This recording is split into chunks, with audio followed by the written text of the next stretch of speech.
An apocalypse breaks out in the world, and vile, bloodthirsty zombies appear all over. Amid the chaos and carnage, our protagonist, Ye Jong-ming, feels entirely out of place in this mad, apocalyptic world. He had long harbored thoughts about the collapse of the apocalyptic world and met his end at the hands of his teammates. Let's dive into the world of 10 years ago. There was a massive change in the world. 90% of humanity had become bloodthirsty mutants. As mutants rapidly infect humans en masse, mysterious wheels descended from the sky. Humans soon discovered crystals in zombies' heads, which could be used to spin the wheels and extract various materials, including weapons, gene medicine, and even supernatural abilities. Desperate to survive, human forces fought relentlessly for these wheels, turning the world into a brutal survival game.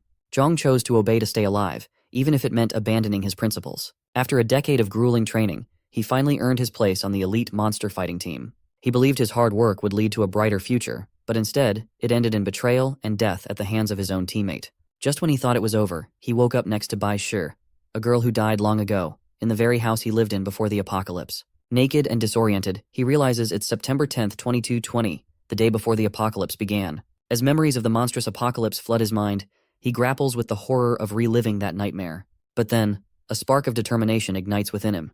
He recalls the 10 years of survival skills and combat experience he acquired. This rebirth may be his chance to rewrite his fate. With his mind made up, he vows to use his knowledge to navigate the impending chaos and live his life with newfound purpose and strategy. The story of Ye Zhongming begins anew, fueled by vengeance and a fierce will to change his destiny. He quickly dressed, ignoring the girl on the bed who asked where he was going. He yanked open the drawer and stared at the inheritance his parents had left him. In his previous life, he never used their luxury card. But with the apocalypse looming, he knew money would soon be worthless, so he had to use it now. Feeling snubbed, the girl raised her voice, demanding answers. He didn't hold back. He bluntly told her he knew about her affair with Qin Jun. Her face flushed with embarrassment and guilt. She fell silent, unable to meet his eyes. In his last life, when the apocalypse erupted, he used every method to protect her, but was betrayed in return. She chose to rely on Qin Jun, leaving him behind. She now claimed he had no right to ridicule her and Qin Jun, accusing him of being jealous of Jun's looks and strength and calling him a clown. Despite their past, he gave Shai one last warning.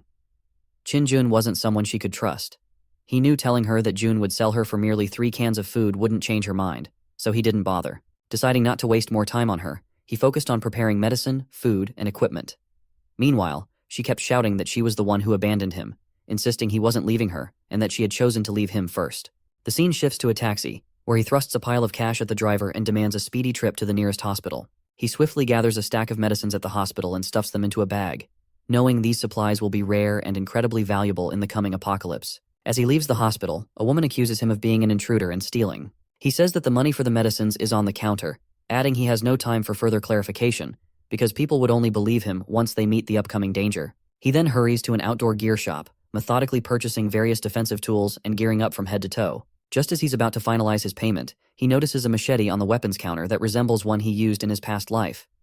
Without hesitation, he decides to buy it for 10 times the price, confident it will be invaluable. He left the shop confidently, unaware that the shopkeeper was secretly pleased, having duped him into paying 10 times the item's actual value. But the fool was oblivious to the looming danger ahead. After gathering everything he needed, he hopped into a taxi.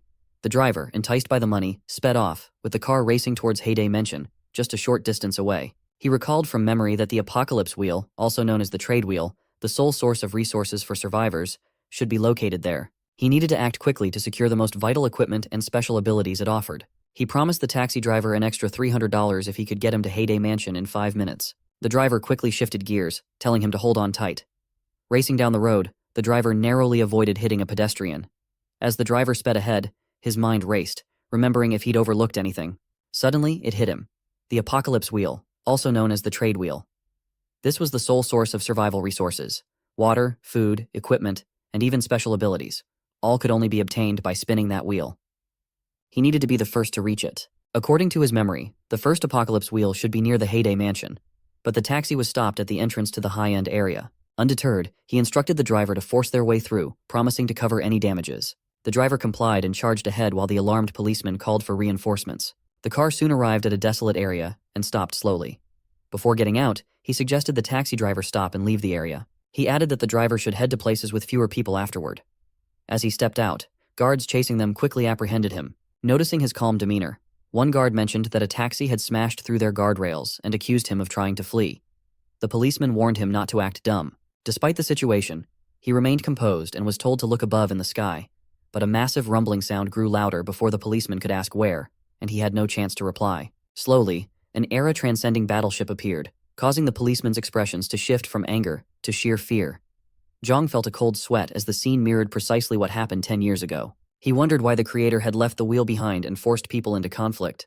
Determined to change his fate, he seized this opportunity to become stronger and strike back. As the space battleship slowly approached, people who had no clue what was coming kept taking pictures to share online. But he knew better. He could tell it was only a matter of moments before the attack began. Seizing the chance, he turned and ran, using his martial arts to move swiftly. As he ran, he recalled that the attack would last 5 minutes. In that time, the world would descend into a living hell. In no time, he reached the door of a nearby villa. He rang the doorbell, posing as a delivery man.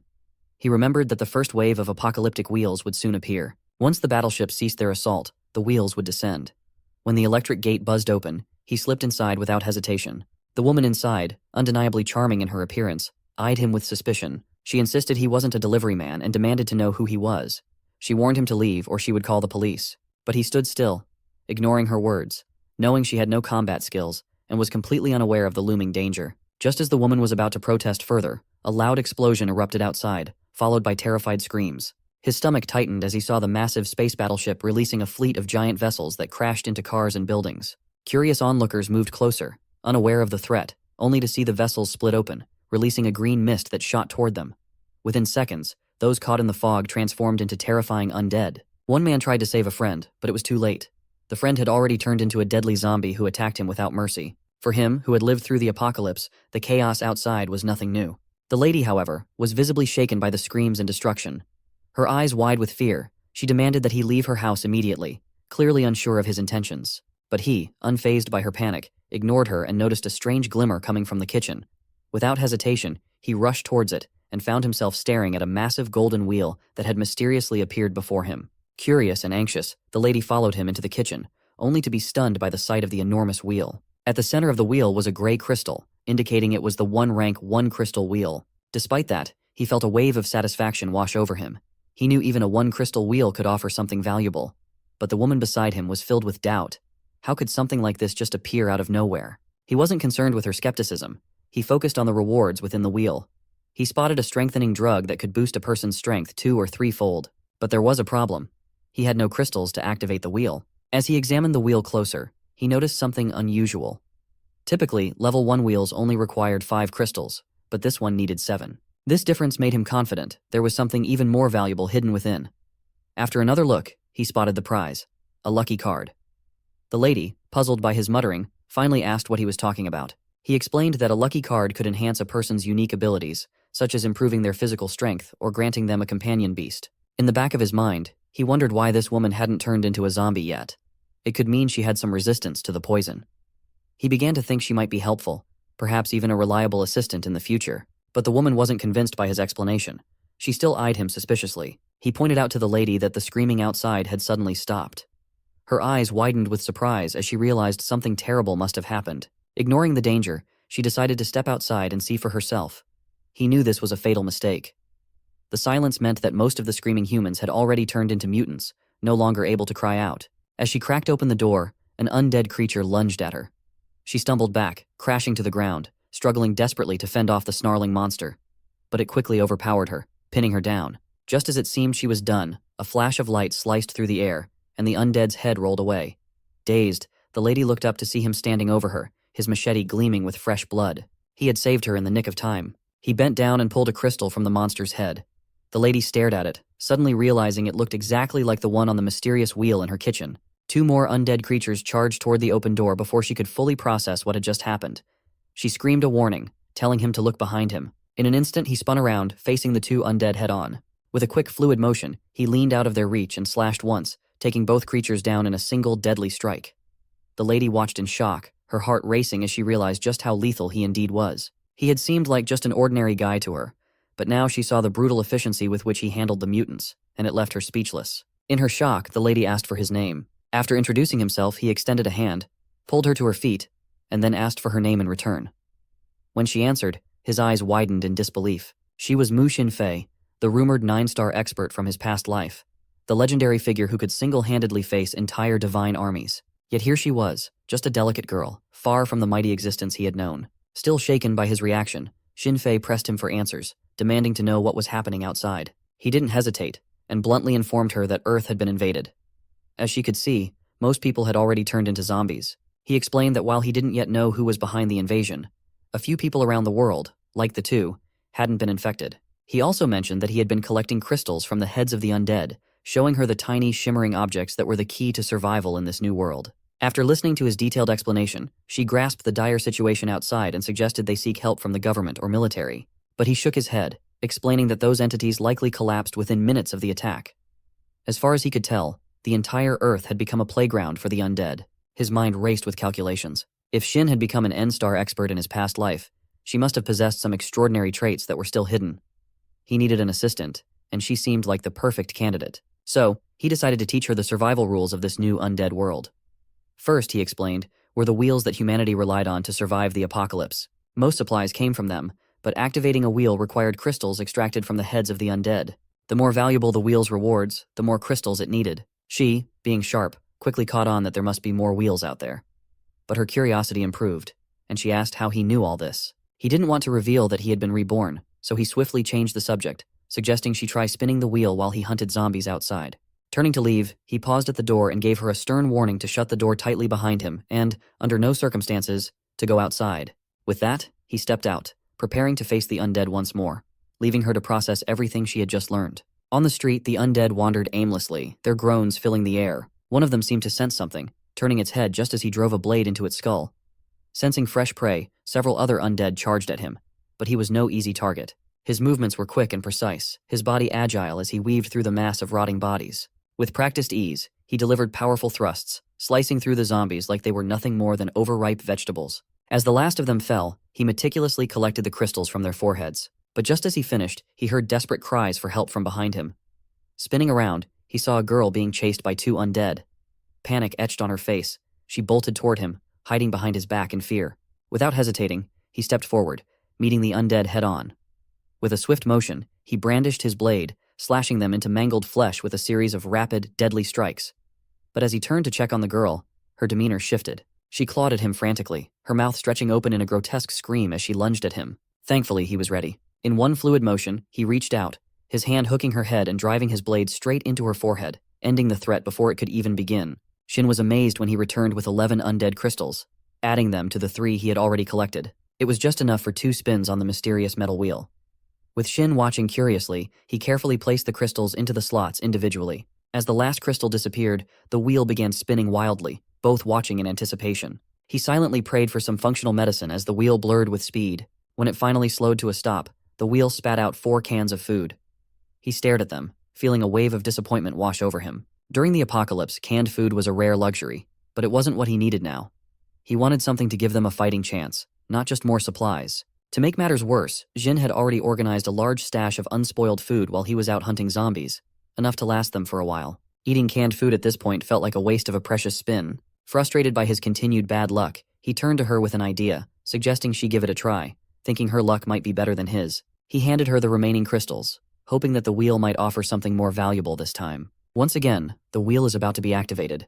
The way she placed the crystals, is it just me? Or does she look like she's about to unlock a secret level with that pose? The wheel whirred to life, and both waited with bated breath. He thought each spin at the start of the apocalypse was crucial, as it could rapidly boost combat abilities. But a moment later, he was stunned. This time, the wheel landed on an extremely valuable elimination card. He explained that the card allowed her to eliminate 1 reward. While it might not seem necessary now, he believed its value would become apparent when spinning for crucial equipment and skills. He looked at her in astonishment and asked if her luck was always this incredible. She shared that she had always been fortunate, whether it was getting extra bottles from soft drinks, winning big prizes from cracking eggs, or even drawing a live cow in a supermarket's lucky draw. This made him, who had been struggling with persistent lousy luck, feel almost depressed. He speculated that Xin's luck might be due to her fortunate physique. Watching her bask in her excitement, he couldn't help but sneer. If she had a winning physique, he was determined to take full advantage of it. Early the following day, he prepared to slay the undead as daylight broke. His goal for the day was to collect 100 crystals. Seeing his confident determination, she decided she couldn't afford to slack off. She resolved to support this great benefactor and make a meal worthy of 100 crystals. After some time, he returned, panting and out of breath. He had 2 pieces of news for her, and asked which she wanted to hear first. She opted for the excellent news.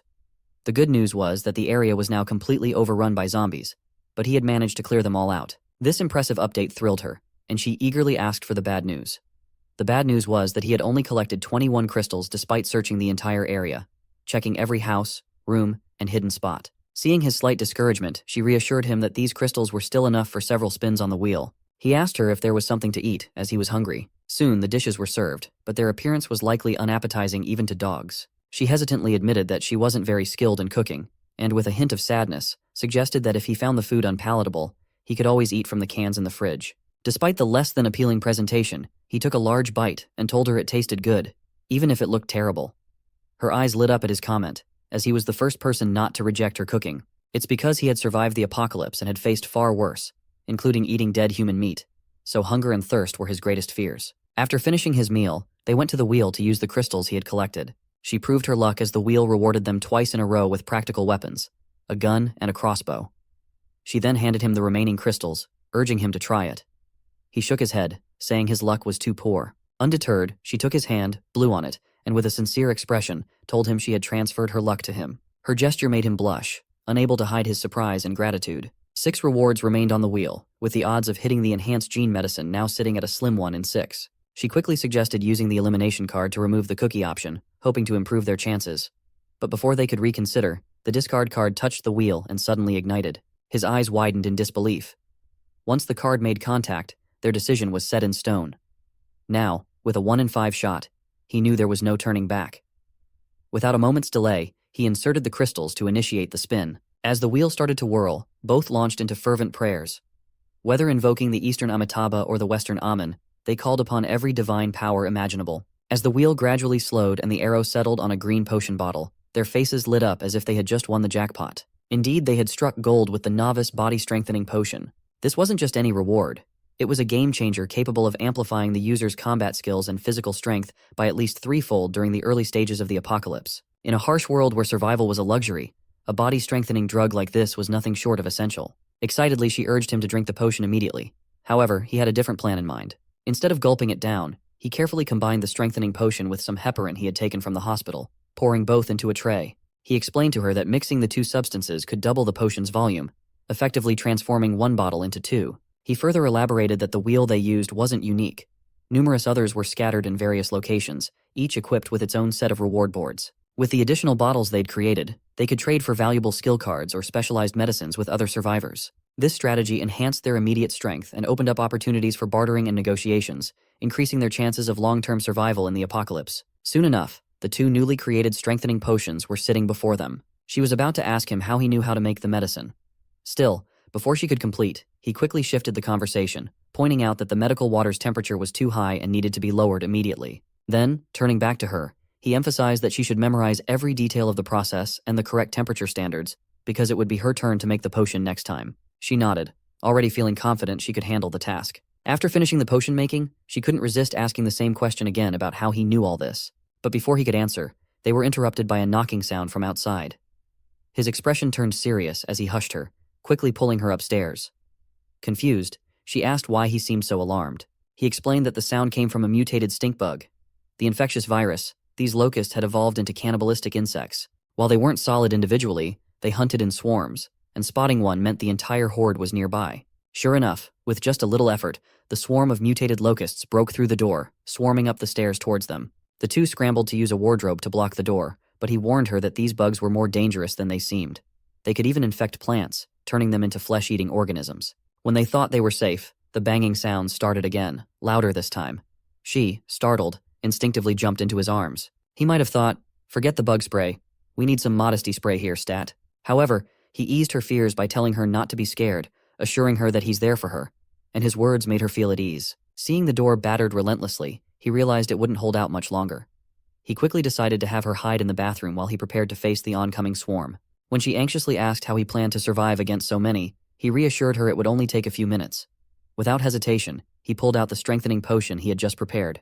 Aware of the side effects but knowing it was his best shot, he drank it down without a second thought. As soon as he downed the potion, a wave of excruciating pain surged through his body, sending him collapsing to the ground. He wriggled in agony, feeling like his entire body was on fire.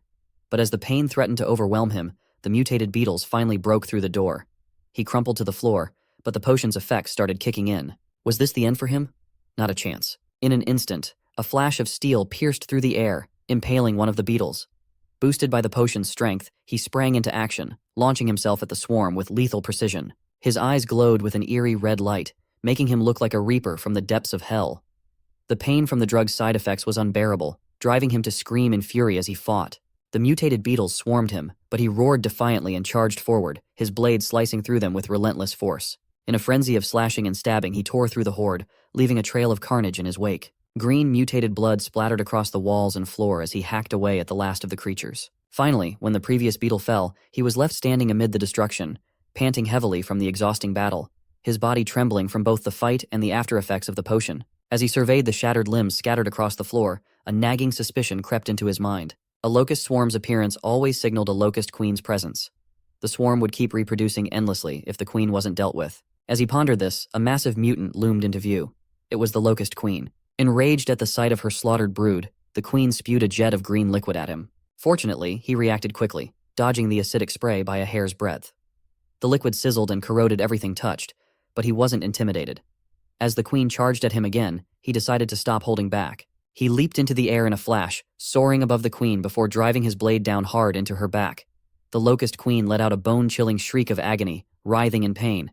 But he was relentless. He lived by the motto, "Strike when your enemy is weakest."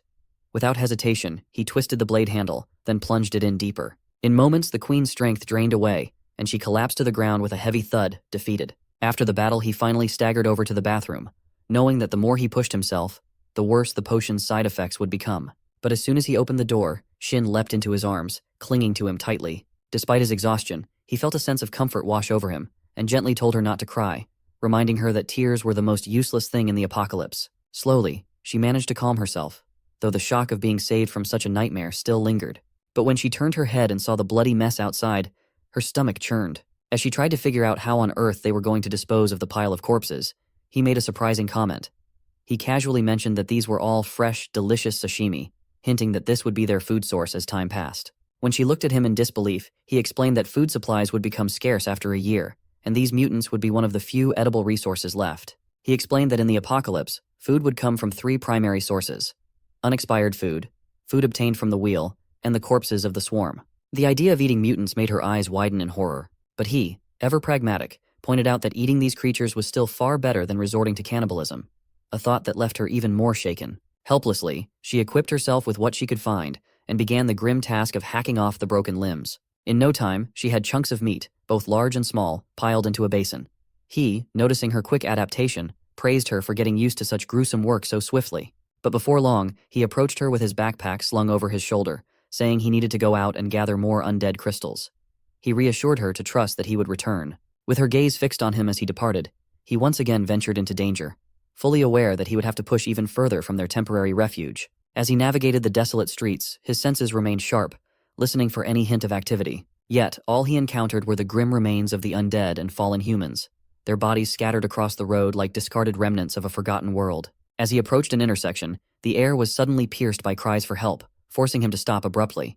Startled, he cursed under his breath, wondering what kind of fool would shout so recklessly in a situation like this. It was as if they deliberately invited every undead in the vicinity to descend upon them. At the intersection, his eyes locked onto a girl sitting on the ground, her desperate pleas echoing through the deserted streets. Without a moment's hesitation, he rushed over and clamped his hand over her mouth, whispering urgently for her to be silent before she attracted more of the undead. But it was already too late. The echoes of her cries had drawn a horde of undead, now squeezing through the narrow alleyways and charging straight toward them. Realizing the imminent danger, he quickly unsheathed his blade and slashed at the advancing undead with deadly precision. Despite his efforts, their numbers were overwhelming. Desperate to buy time, he ordered her to run while he held them off. In her panic, she noticed an open door nearby. Without thinking twice, she bolted inside and called out, urging him to hurry and take cover before it was too late. Ignoring the undead closing behind him, he made a frantic dash for the door. Just as he slipped inside, they slammed the door shut behind him. But before they could catch their breath, a decaying hand suddenly shot through the gap, causing them to nearly jump out of their skin. The terror of the moment was reflected in their pale faces as the door, now unable to fully close. With no time to lose, they bolted up the stairs. But it quickly became apparent that her strength was failing. Her breath came in ragged gasps, and her pace slowed significantly as exhaustion set in. Just as she stumbled, one of the undead managed to grab her leg, dragging her down the stairs with a vice-like grip. Without hesitation, he reacted, swinging his large blade down in a mighty arc, severing the undead's grasp on her with a single, precise strike. He pulled her back to her feet, but the situation had worsened. The staircase was now swarming with undead, closing in on them from all directions. Then, as the chaos threatened to overwhelm them, a sudden blinding light burst through the narrow window, casting an eerie, otherworldly glow over the scene. He turned toward the light, his heart pounding in his chest. His eyes widened in shock as he recognized the source. A glowing white object descending from the sky, illuminating the dark stairwell like a beacon. The realization hit him with startling clarity. It was the dungeon key, an object of immense power, and it was now within their reach. In his past life, he had learned that the dungeon key was one of the rarest and most valuable items in the apocalypse. It was the only way to reach the dungeon mystery land, a place brimming with hope and wonder. Even top veterans had wanted it, though none had ever managed to get their hands on it. He was determined. The key of mysteries had to be his. As he was lost in thought, she behind him suddenly shouted, "Watch out for the undead!" He whirled around and saw a vicious undead charging straight at him, aiming for his groin. Fear gripped him and he broke into a cold sweat. In a panic, he slammed his fist into the undead's face, shielding himself and cursing the creature. When the undead charged at him, aiming for his groin, he thought, "Great, even zombies know where it hurts the most." Now fueled by anger, he decided to deal with the 10 undead once and for all. The hallway was narrow, perfect for a defensive stance and a counterattack. Just as he was about to strike, a gray hand reached out from the shadows. Staying calm, he swung his blade with precision. The hand flew off, green liquid splattering across the floor in a gruesome spray. In a flashback, we see her life just a few days ago. She had everything: pursuers, fame, material wealth, and knowledge, truly the darling of heaven. But in a matter of days, everything had unraveled. Her relatives, friends, and even her father had turned into man-eating mutants. She was left kneeling helplessly. As she faced what seemed like her final moments, she saw the undead lying defeated on the ground. Overwhelmed with joy, she couldn't believe he had managed to eliminate all the threats before her eyes. Her relief was interrupted by Zhang's scolding. If she wanted to stay alive, she couldn't afford to dawdle. They had to find the key, and they needed to act quickly. The downstairs area was swarming with undead, making it clear that going down was not an option. Their only chance was to reach the rooftop and find another way out. He had a plan.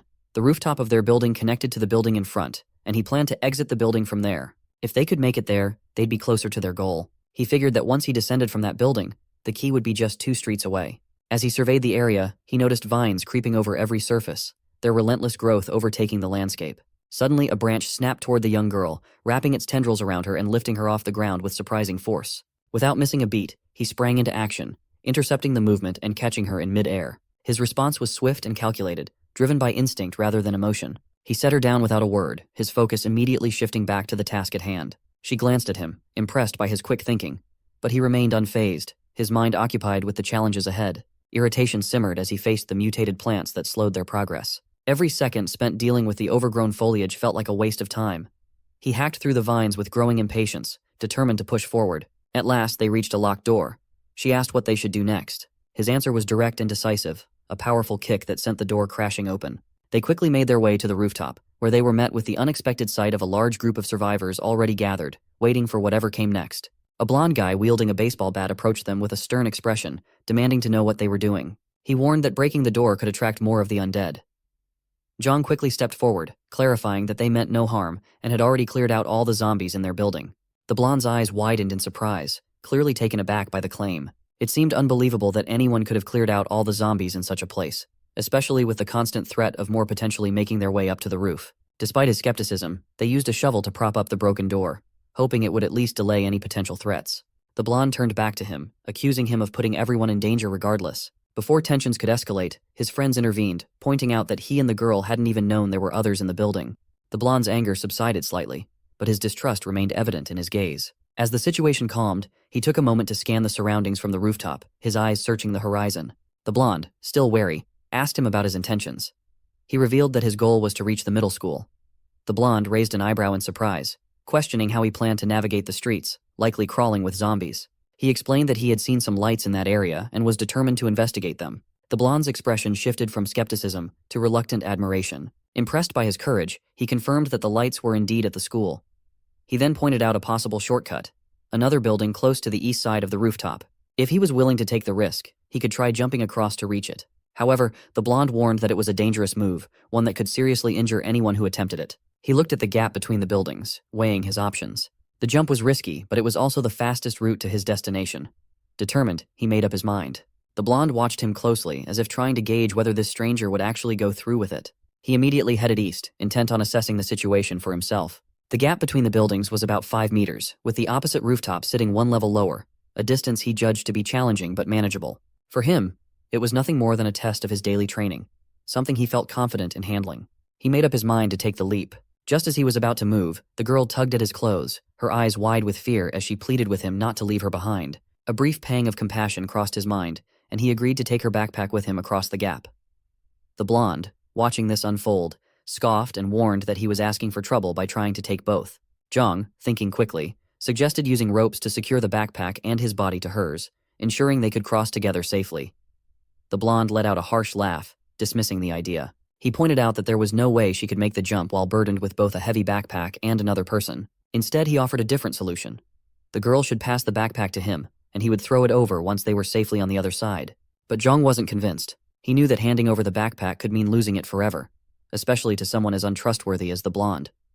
When he declined the offer, the blonde's demeanor shifted from dismissive to hostile. His eyes narrowed, and he threatened to break his arm if he didn't comply. Zhang could have replied with a cold smile, "You'll have to catch me first. Good luck with that." Without another word, he backed up, took a running start, and leaped from the 200-meter-high building. Time seemed to slow as he sailed through the air, the wind rushing past him. He landed on the opposite roof with a heavy thud, his bare arm and knee absorbing the impact, leaving scratches and bruises in their wake. The blonde stood on the other side, stunned into silence, unable to believe what he had just witnessed. Wasting no time, he quickly secured the ropes and prepared to help the girl across. But as he worked, he couldn't shake the feeling that they were being watched. His instincts proved correct.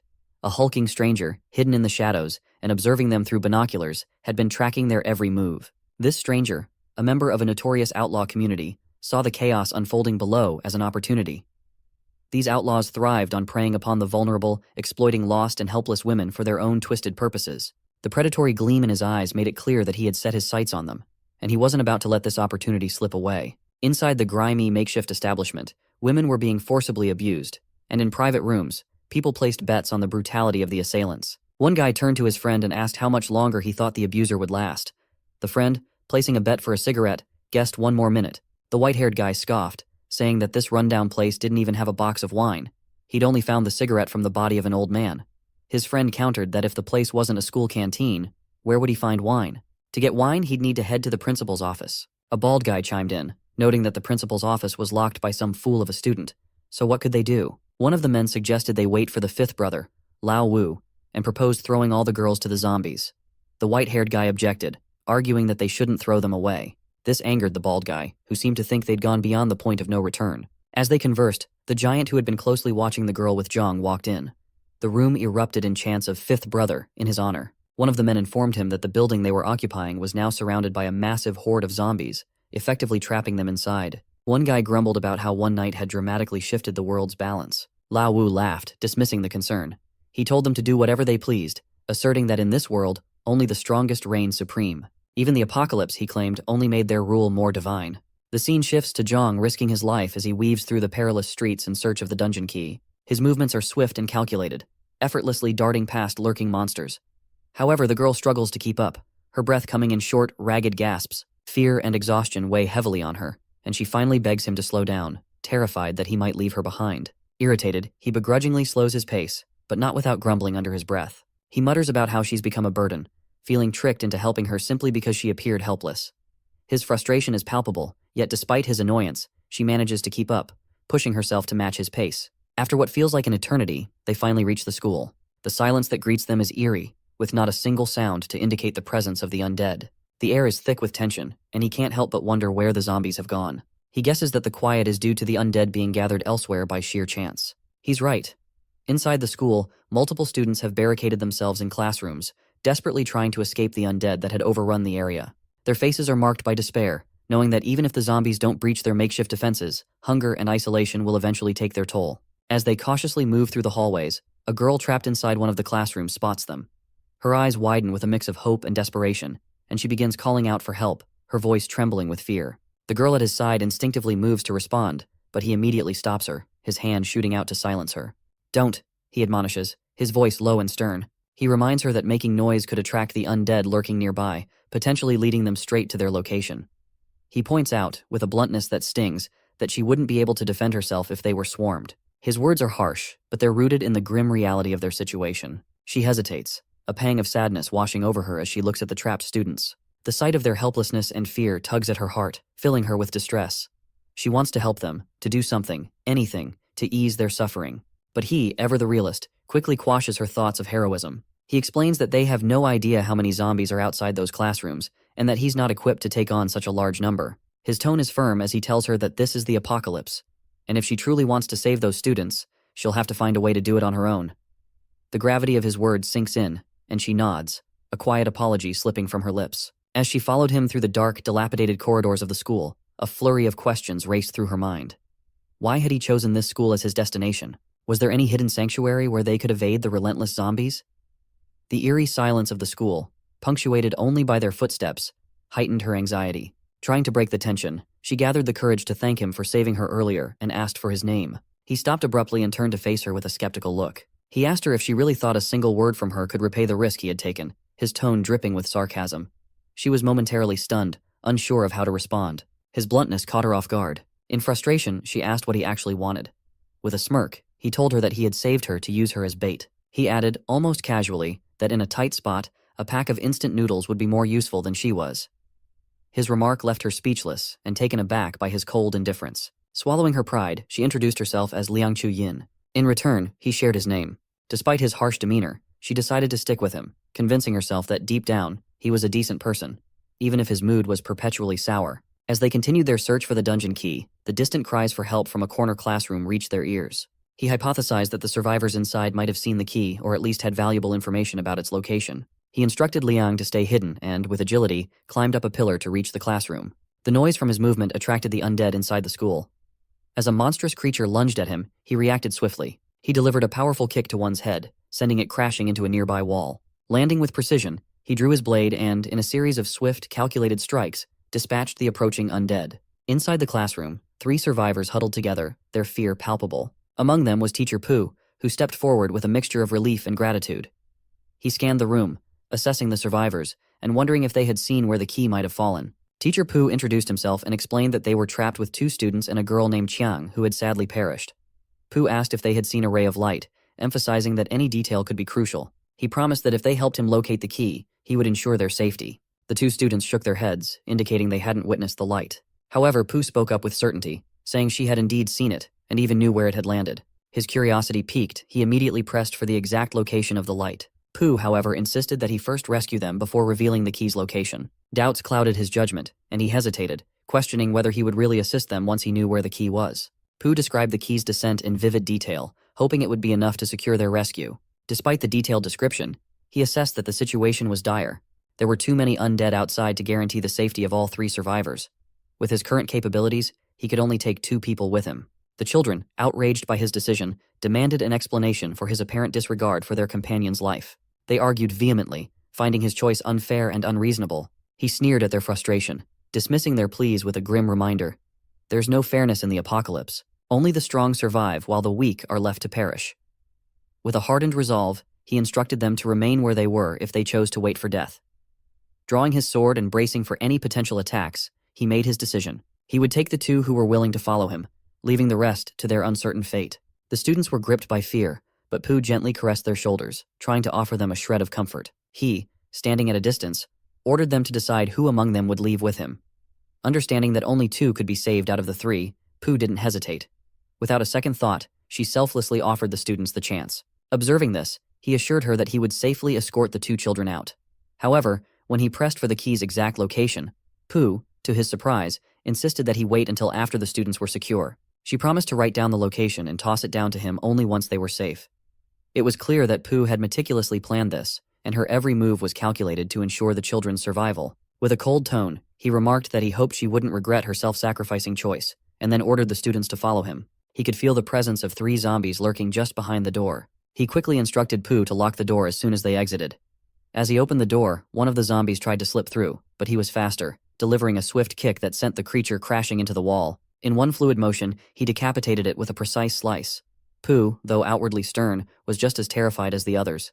Yet, she stayed firm, fully aware of her duty to protect her students. Grabbing the two girls, he led them swiftly down the stairs, but something felt amiss. The entire corridor was eerily silent. Not a single undead could be seen. A looming, monstrous presence seemed to hang in the air, and he quickly warned them to slow down. The students, their anxiety mounting, asked if he had sensed something wrong, as the path ahead appeared clear. Ignoring whether his instincts might be off, he pressed on, racing down the stairs. Suddenly, a massive shadowy serpent lunged at them in a surprise attack. He, reacting in an instant, drew his machete and swung above, only for the serpent to vanish before his blade could connect. The girls, bewildered, asked why they had stopped again. More convinced now of a lurking danger, he hushed them, but after a thorough search, he found nothing, leaving him to question whether his senses were playing tricks on him. The shadow serpent crept closer and closer to the girls, inch by inch, while they remained oblivious to the looming danger. He, trailing behind, was lost in thought, the strange aura around him gnawing at his instincts. The serpent flicked its tongue, teasing Xiao's hair and sending a chill down her spine. When she turned to look, her blood ran cold. She was face to face with the serpent's gaping mouth, filled with sharp, jagged teeth ready to crush her. Panic-stricken, she nearly lost control of herself. In that split second, he hurled his machete at the serpent's mouth. With a sharp swoosh, a piece of the serpent's lip fell to the ground.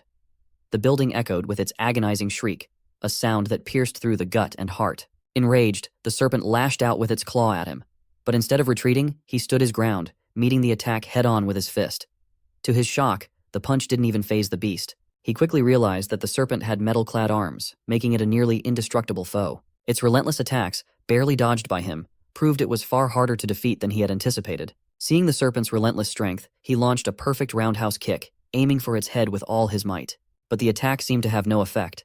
Instead, the serpent's insane strength allowed it to seize him by the leg. With a brutal force, it slammed him into the ground so hard that the floor cracked beneath him. The girl watched in horror, her heart gripped with fear. If he couldn't defeat this monster, none of them had a chance to escape. Desperately, she called out to her companion, Lee, for help, but to her dismay she fled, abandoning her in panic. Now he appeared heavily injured and barely able to move. The serpent raised its powerful arms high, preparing to crush him with all its might. Was this how his tragic life would end? Just as the serpent was about to deliver the fatal blow, a sudden bang echoed through the hallway. The serpent was sent flying northwest by a gunshot. He had managed to draw a gun just in time. He felt a surge of relief, but his condition was far from stable. The earlier impact had dislocated his right arm. Gritting his teeth, he urged the girl to get up quickly if they wanted any chance of survival. But before they could move, the sound of metallic thuds echoed from the stairwell. Tong, tong, tong, as footsteps gradually drew closer. The girl's heart leaped into her throat, her fear spiking. Only then did he fully realize the gravity of their situation. Could the gunshot have attracted nearby undead? Seeing the impending danger, he immediately shielded the two girls behind him. But within seconds, Liang, having come up from downstairs, hurled herself into his arms, breathless and terrified. She stammered that she had waited for him so long she was scared to death. Relieved to see she wasn't one of the undead, the two girls exhaled deeply. Through her fear, Liang explained that after a prolonged search, she had finally found him. Earlier, at the Multimedia Center, a sudden flash of light had erupted, causing a horde of undead to surge in from all directions. Trapped in the chaos, she had been overwhelmed with fear and, with no other option, had fled in desperation, racing upstairs to find him. As he absorbed her account, the pieces fell into place. The source of light that attracted the undead was clear now. It was the light from the wheel. As the old saying goes, sometimes you search fruitlessly, only to find what you need by chance. He quickly gathered everyone and led them downstairs. On the way down, Lee expressed her regret to Xiao for not being able to help her, and she accepted it with understanding, acknowledging it wasn't intentional. They soon exited the classroom building without incident. Seeing that all the students were safe, Pooh hesitated for a moment, considering whether she should have kept the key's location secret, trusting that he would eventually come to rescue her. But she quickly dismissed the thought, realizing he still had the kids to worry about. She tossed down the paper with the location written on it. Liang asked him why he hadn't helped Pooh. He explained that the teacher had mistrusted him, so he decided to teach her a lesson. As he unfolded the paper and read it, he discovered that the key had landed at a construction site, an out-of-the-way spot that most people would overlook. Realizing the importance of finding the wheel that Liang mentioned, he concluded that the wheel was his top priority. Distrusting the students' reliability, he decided to look for the wheel first rather than search for the dungeon key with them. He informed everyone that they were heading to the Multimedia Center despite her warning that it was overrun with zombies. He brushed off the danger, confident that the greater the risk, the greater the reward. With determination, he instructed the students to follow him. When they arrived at the Multimedia Center, it quickly became apparent that it was teeming with undead. Li, alarmed, questioned whether he had deliberately led them into such a dangerous situation. It seemed to her that, after getting the information he needed, he considered them expendable and intended to use them as bait for the undead. He, hearing their concerns, responded firmly. He explained that the apocalypse was filled with undead no matter where one went. He assured them that he wasn't so despicable as to use them as mere bait. He made it clear that they had to wait outside until he cleared out the center and returned. After giving his instructions, he ventured alone into the multimedia center. Liang wondered why he was so determined to go inside. Was there something crucial he needed?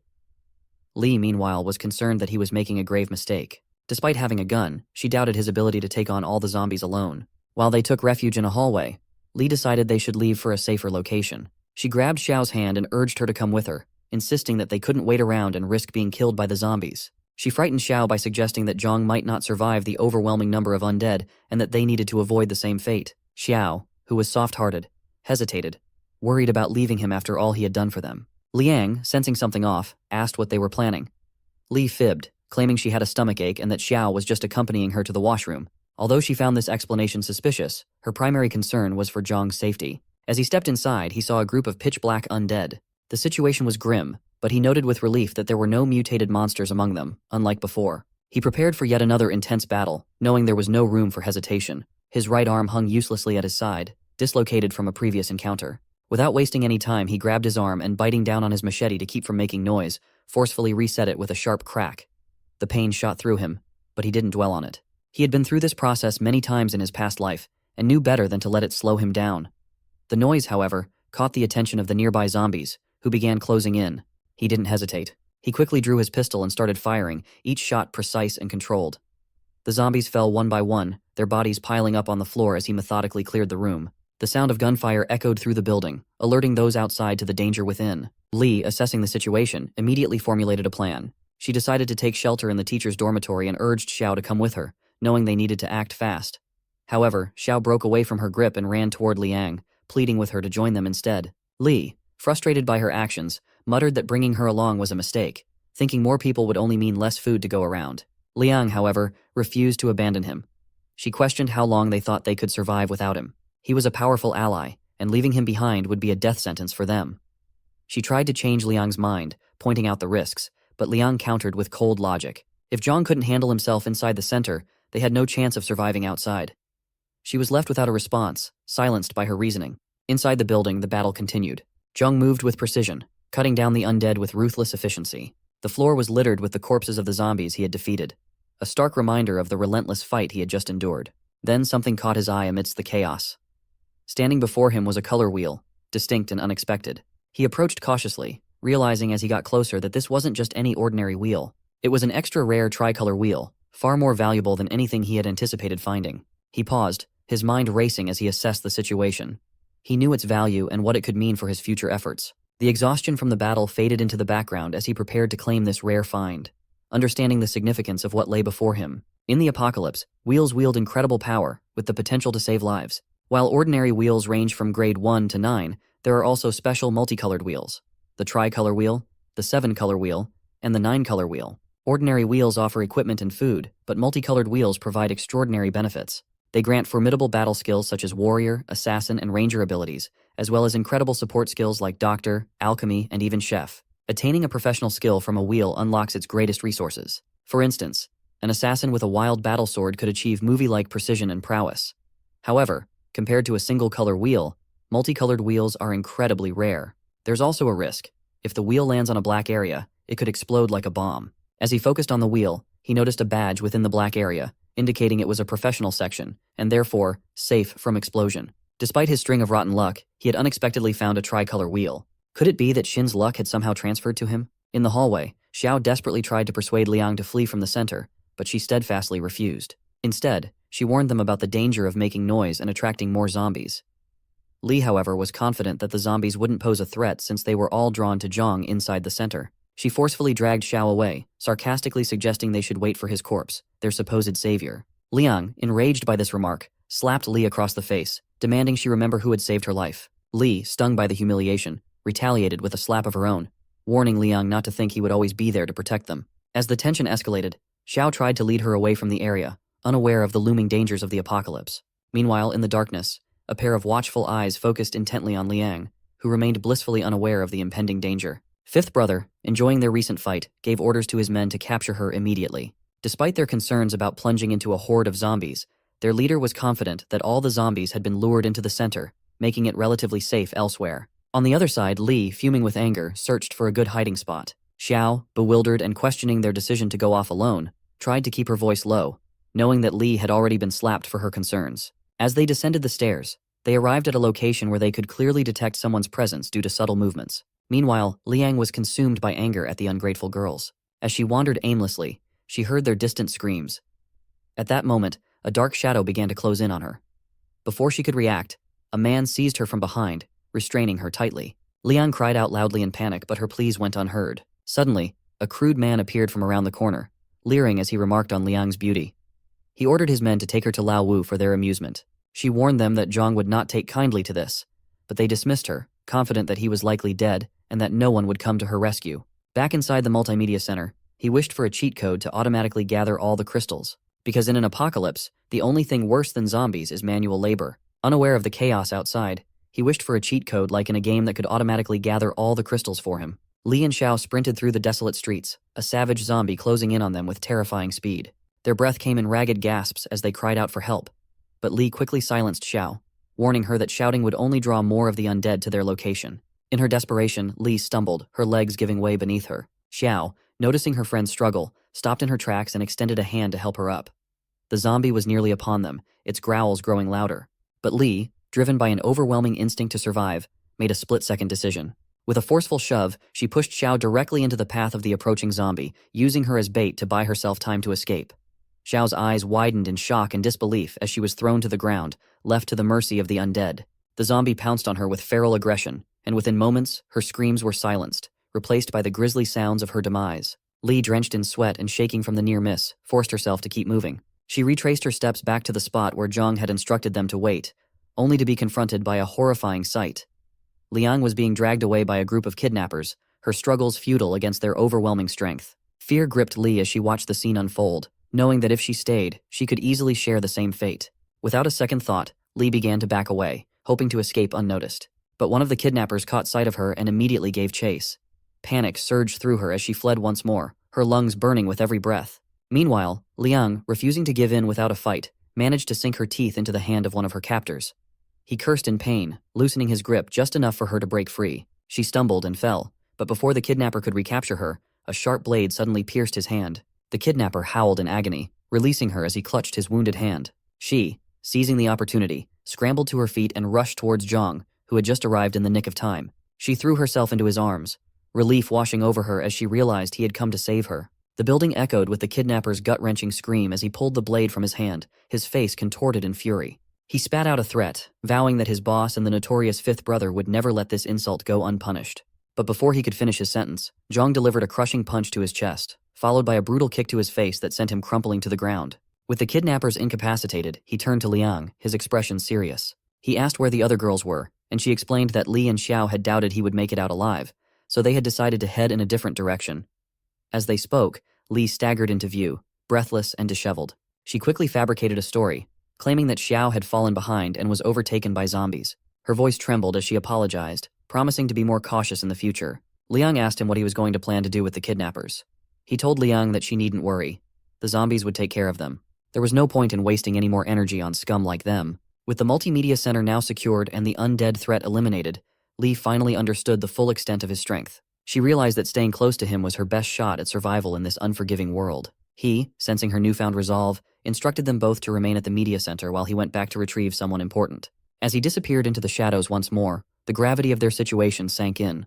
They were now bound to his fate, their survival intertwined with his, as they navigated the perils of a world overrun by the dead and ruled by the ruthless. Teacher Pooh heard knocking on the door and, in her despair, grabbed a shard of broken glass, ready to end her life. In the chaos of the apocalypse, where the undead roamed freely, she feared the worst and believed that death was imminent. She resolved to end her life on her own terms, feeling that her mission to help her students had been fulfilled. Just as she was about to act, Zhang kicked the door open with a forceful bang, interrupting her desperate decision. His timely arrival prevented her from making a tragic mistake. Teacher Pooh threw herself into his arms, tears flowing as she sobbed that she genuinely believed she was going to die.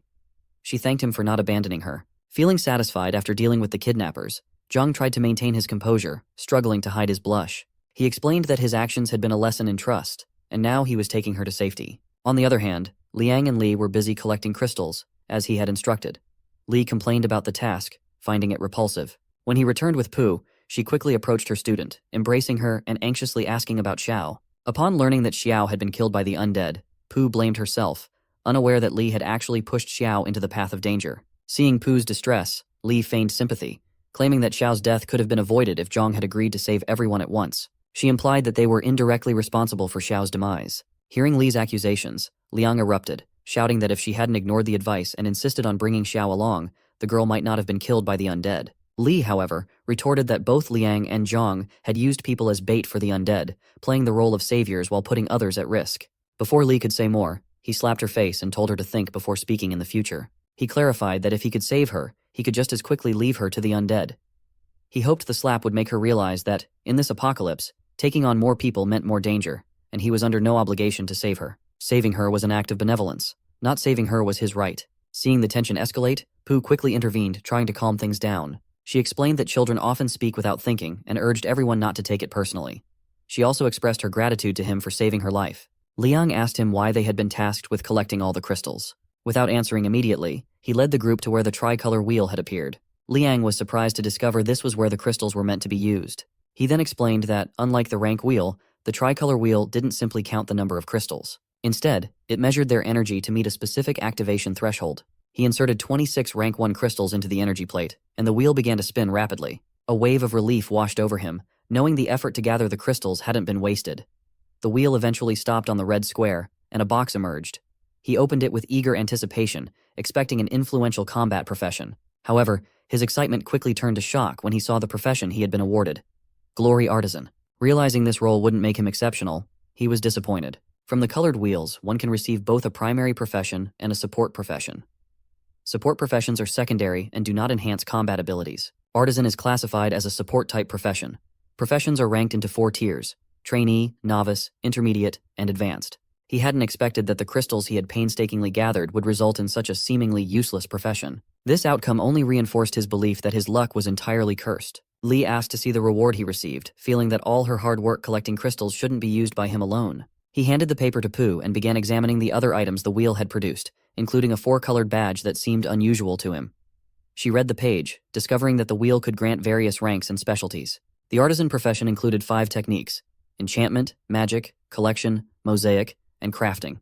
The mention of 5 types of techniques piqued his interest, prompting him to quickly reclaim the page and read through the details. He realized that this artisan profession wasn't as useless as he thought.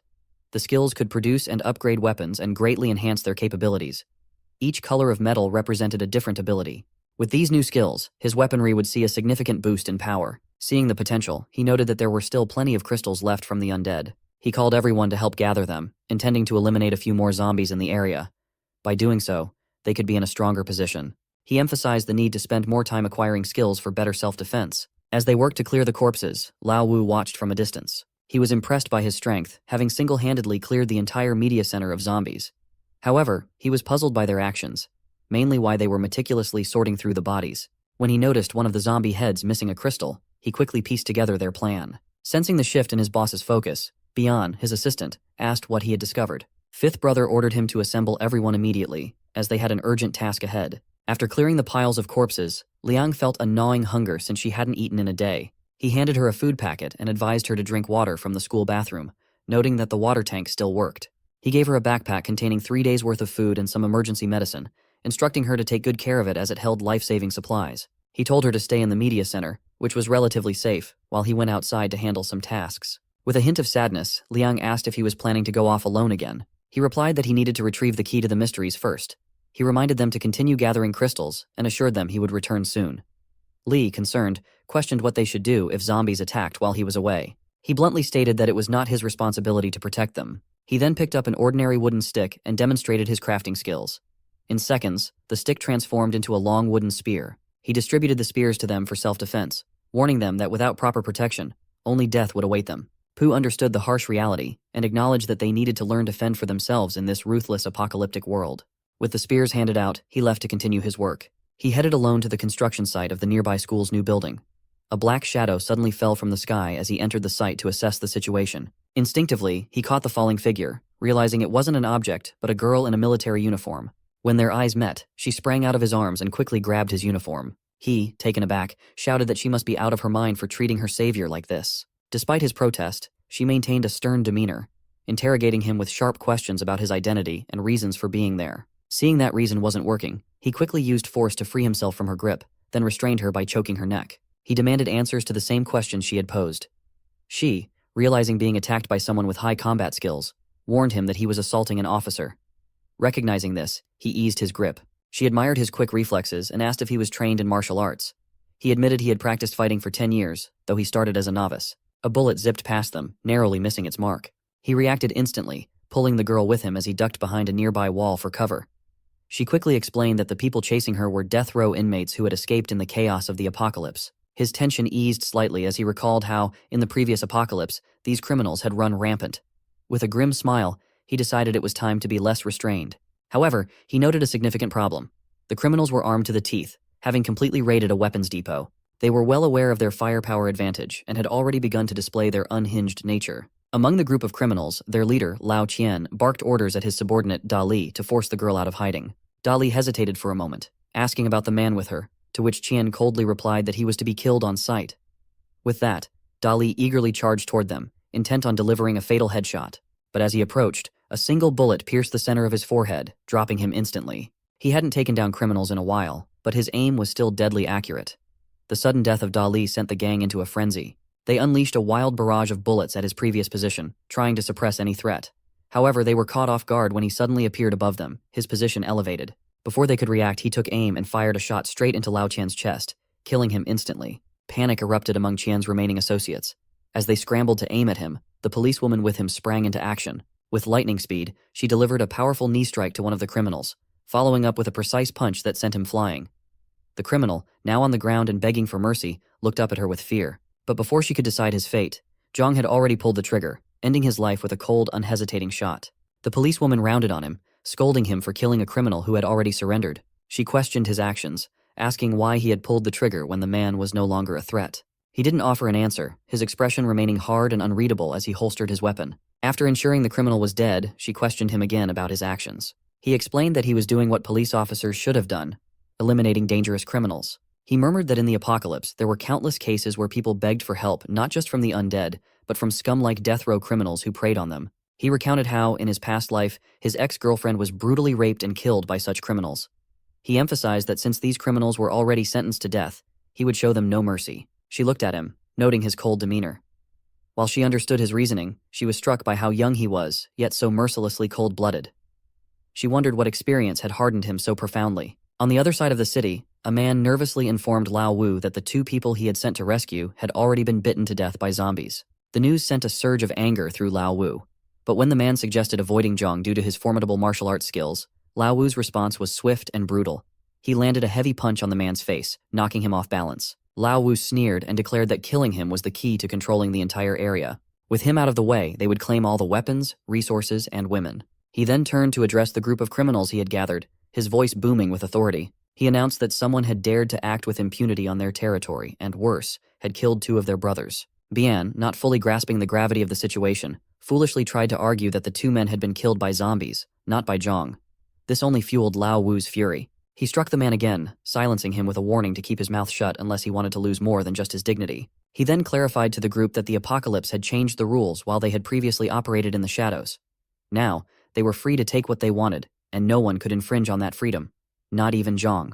The man who dared to threaten their reign of terror would be dealt with swiftly and ruthlessly. The criminals roared in agreement, Lao Wu's words igniting their bloodlust. With a malevolent gleam in his eyes, Lao Wu vowed that Zhang would not survive the day. He then issued orders to Bian, understanding that this mission was crucial to solidifying their control over the territory. Meanwhile, Zhang and the policewoman arrived at the site where the dungeon key had supposedly fallen. She asked what they were looking for as they began searching the area. He explained that they were searching for an essential key that he needed to retrieve at all costs. Sensing the gravity of his words, she pressed for more details. He described the key as unique in shape and easily recognizable, urging her to be vigilant in their search. Determined to help, she joined the search with renewed focus. As the sky began to darken, he knew the key would start to emit bright rays, making it easier to spot. He was deep in thought, strategizing their next steps, when suddenly she called out that she had found a key. He quickly turned to her, a flicker of hope in his eyes, only for his anticipation to be dashed when he realized it wasn't the right key. He instructed her to discard it and continue the search. As they resumed searching, her sharp eyes caught something unusual. Behind a nearby dog's paw, she spotted glowing green eyes peering back at her. Momentarily startled, she pointed it out to him. Those weren't just any eyes. They belonged to a mutated dog, a creature far more dangerous than the zombies they had been dealing with. Realizing the gravity of the situation, he knew they were in for a fight. The mutated dog was a formidable opponent, and with its enhanced abilities, he gripped his weapon, preparing for the confrontation, while the policewoman steeled herself for the battle ahead. The search for the dungeon key had just taken a deadly turn. It was a level 2 mutated dog, and the sight of its sheer size and strength was enough to unsettle anyone who charged at them with a menacing growl. He fired 2 shots quickly, but the agile beast dodged effortlessly. The policewoman beside him was equally helpless. The dog's speed and unpredictability exceeded their expectations. As the massive dog lunged at him, he instinctively braced himself for a vicious attack. However, instead of feeling sharp teeth sink into his flesh, he was met with something entirely unexpected. The dog began frantically licking his cheeks, its tail wagging furiously. He was caught off guard, struggling to comprehend the bizarre behavior of what he had assumed was a dangerous creature. The policewoman watched in disbelief as the dog licked him, saying, "Looks like it's trying to turn you into a chew toy, or maybe just a really moist snack." He looked closer at the dog, and a flicker of recognition crossed his face. There was something familiar about the dog's tail, something that sparked a memory from his childhood. He recalled a time when he had encountered a small, hungry puppy desperately trying to steal food from a drunken man. The man had retaliated cruelly, striking the puppy with a glass bottle and stepping on its tail, breaking it in the process. Young Zhang, unable to stand the sight of such cruelty, had devised a clever ruse to protect the puppy. He convinced the man that the dog was infected with dangerous bacteria, which successfully scared the man off and saved the puppy from further harm. He had felt a deep sense of accomplishment and relief that day. The dog had remembered him and was expressing its gratitude in the only way it knew, with eager licks and wagging tail. Touched by the dog's affection, he reached into his pack and pulled out a cookie. He offered it to the dog, which gratefully accepted the treat, devouring it in seconds. This small act of kindness stirred something within him, making him reflect on the bond he had shared with the dog as they grew up, now reunited under the most unexpected circumstances. Standing before the fully grown and mutated dog, he realized that this was the very same puppy he had saved all those years ago. The policewoman, still observing, expressed her amazement that he could recognize the dog despite its transformation. She was curious about the peculiar name, Yellow Pill, that he called it.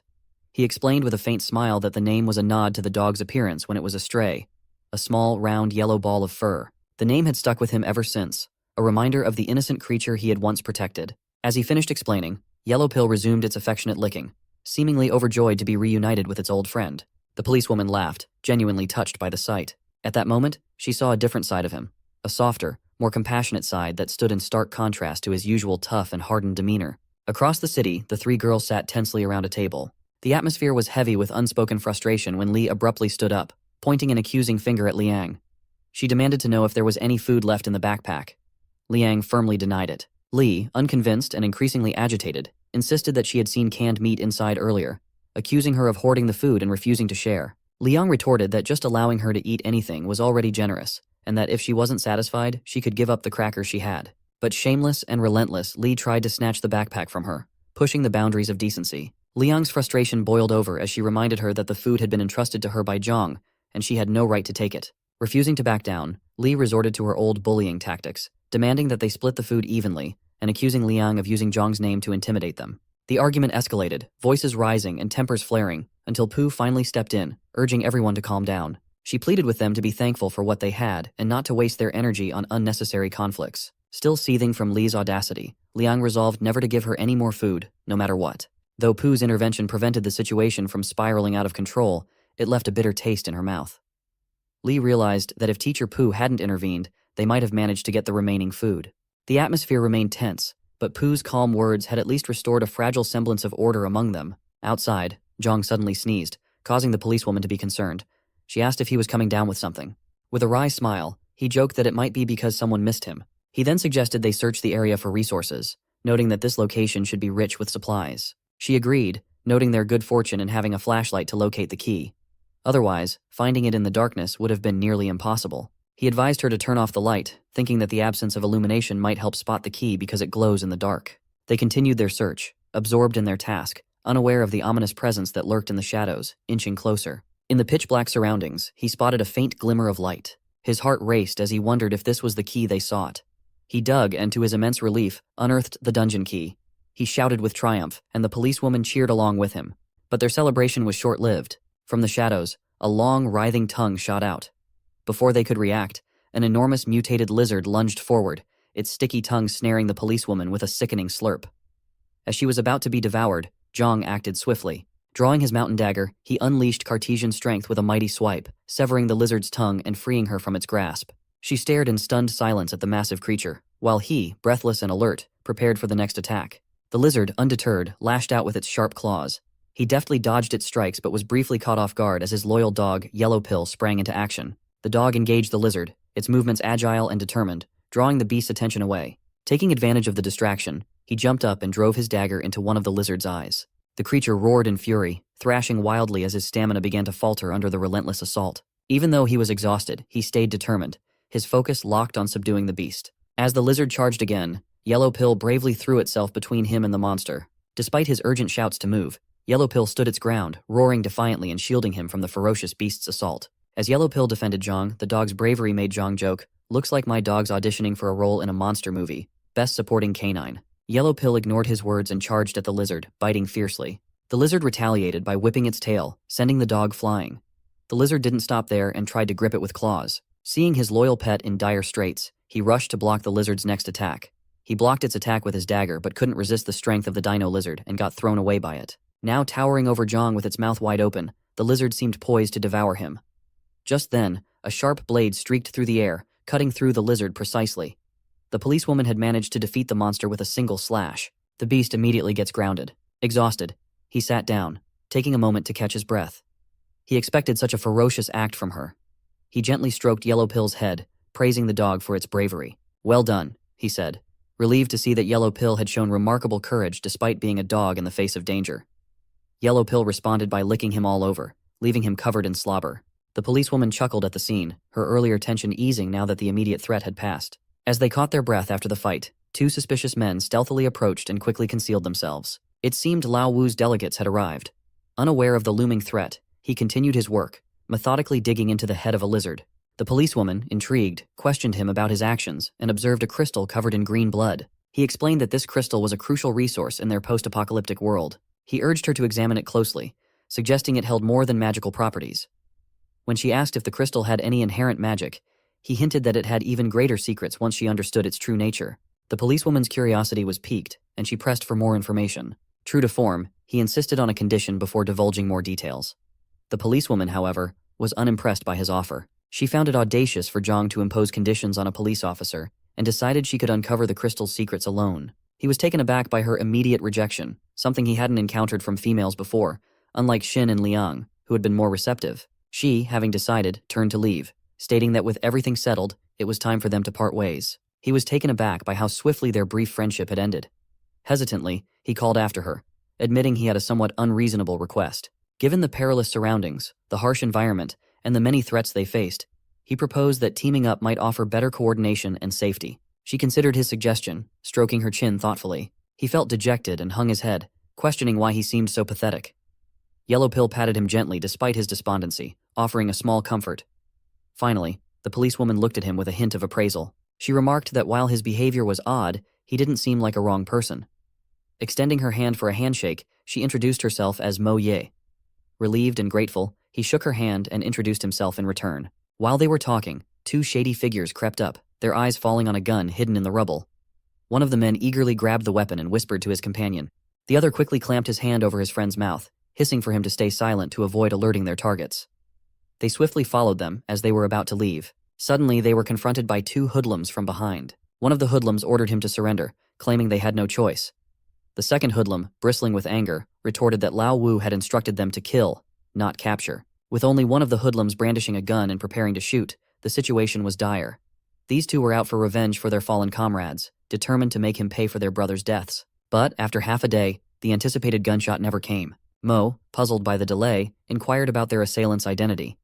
He revealed that these men were criminals, much like the one they had previously dispatched. The gunman's face turned awkward as he glanced behind him. Why wasn't he firing? His companion chastised him for his incompetence, revealing that he hadn't disengaged the safety mechanism. The gunman, bewildered, asked what the safety was, admitting he was a guard who had never handled a real gun before. His partner was equally shocked, realizing the guard's arrogance was unfounded. As the gun's safety lever clicked off, the yellow pill zombie dog sprang up from below, causing both men to freeze in terror. The creature lunged at one of them, sinking its teeth into his hand. His scream for help echoed through the area as he desperately called out to his brother, Dao, who was already trying to escape.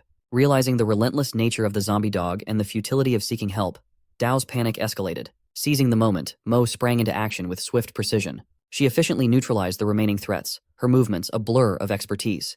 In a quick and decisive motion, she kicked Dao in the face, sending him crashing to the ground. The sight of Mo's impressive combat skills left him with no doubt. Crossing her again would be a serious mistake. With the two hoodlums now restrained and struggling, he took a firm stance. His tone was stern as he demanded answers. He made it clear that if they wanted to avoid losing too much blood, they needed to reveal Lao Wu's whereabouts immediately. Lao Wu was now strolling through the hallway where Zhang had previously taken down the zombies. He ordered Bian to collect the crystals from the undead's heads. Bian, however, was confused and suggested eating first, as he was starving. Lao Wu, known for his cruelty even toward his own men, insisted he focus on the task. To him, these crystals were valuable and essential, though Bian saw them as worthless debris. He struck Bian in the head, compelling him to work without further complaints. Lao Wu himself didn't fully understand the purpose of the crystals, but their frequent recovery from zombies intrigued him. The hidden uses of these crystals were a mystery to him, yet he was convinced of their significance. The scene shifted to the three girls. They were resting in a safe room within the media center, having found temporary refuge. However, Li, eyes sharp with malevolence, opened her eyes. After ensuring Teacher Pooh was sound asleep, she focused on Liang.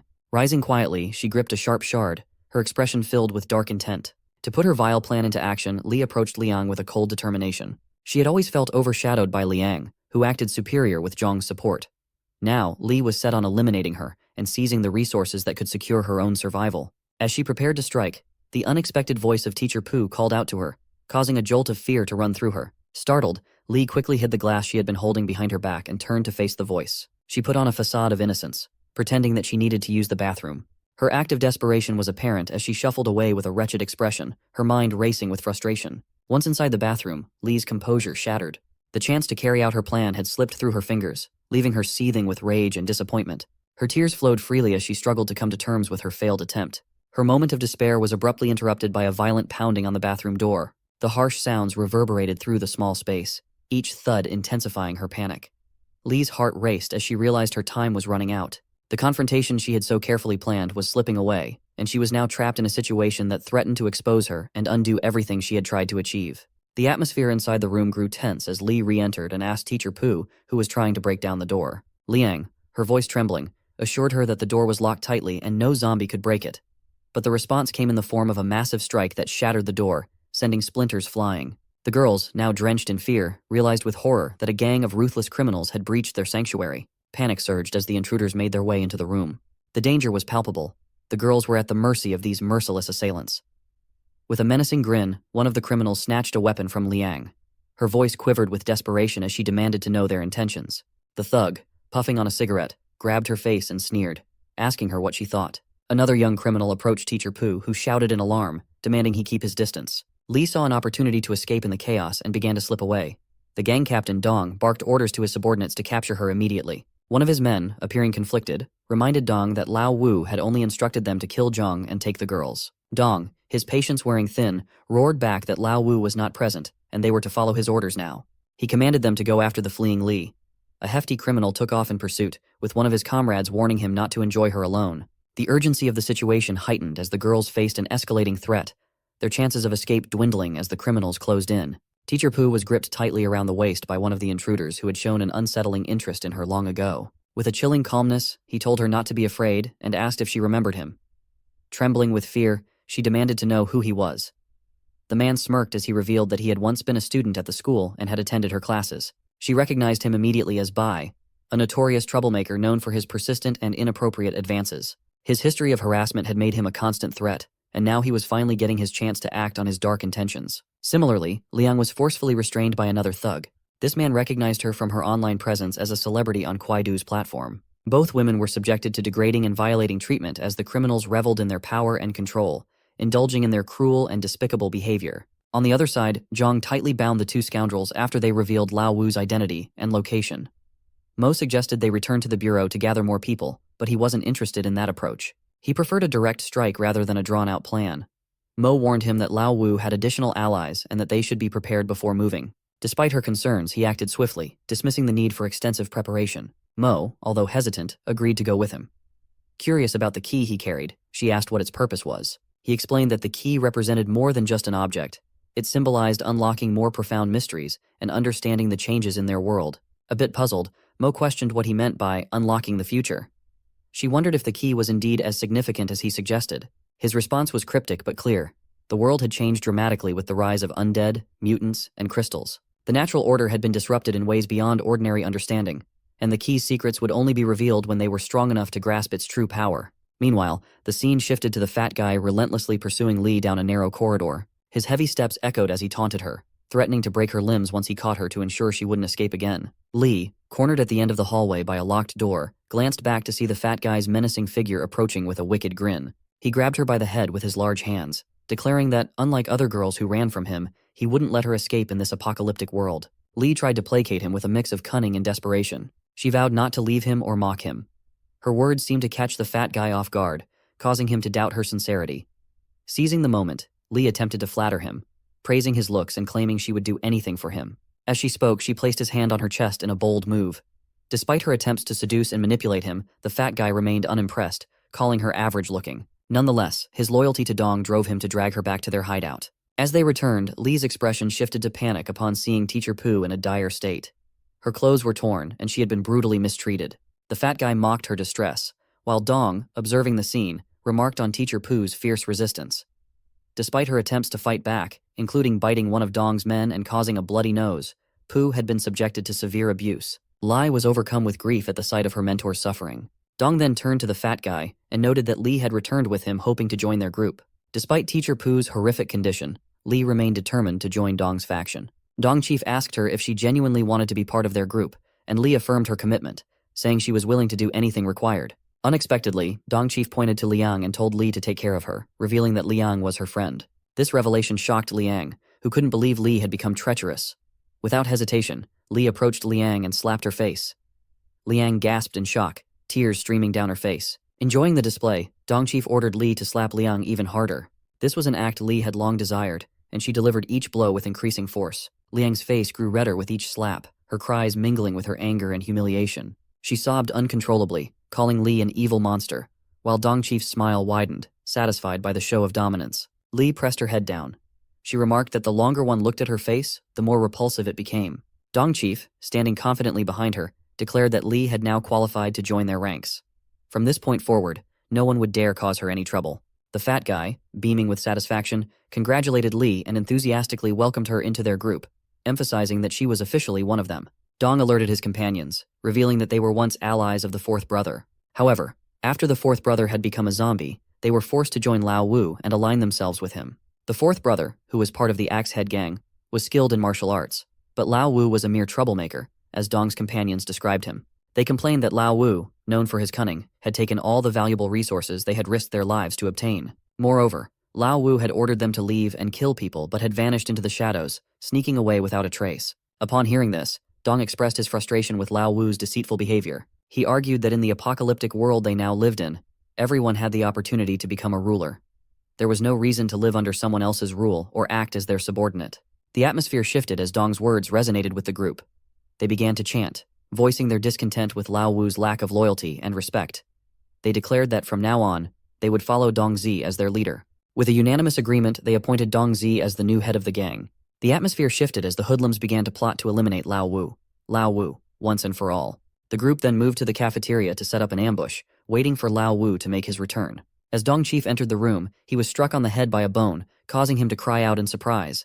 He demanded to know who had thrown the projectile. Zhang, who had been eating, was taken aback by Dong's presence. He casually mentioned that Dong had returned just in time for their meal, and their luck seemed to be holding. Dong Chief, stunned and angered, saw that he had consumed the precious chicken they had reserved for Dezhou. He demanded to know who Zhang was and what he was doing there. He responded coolly, saying they had planned to kill him, and now he had come right to their doorstep.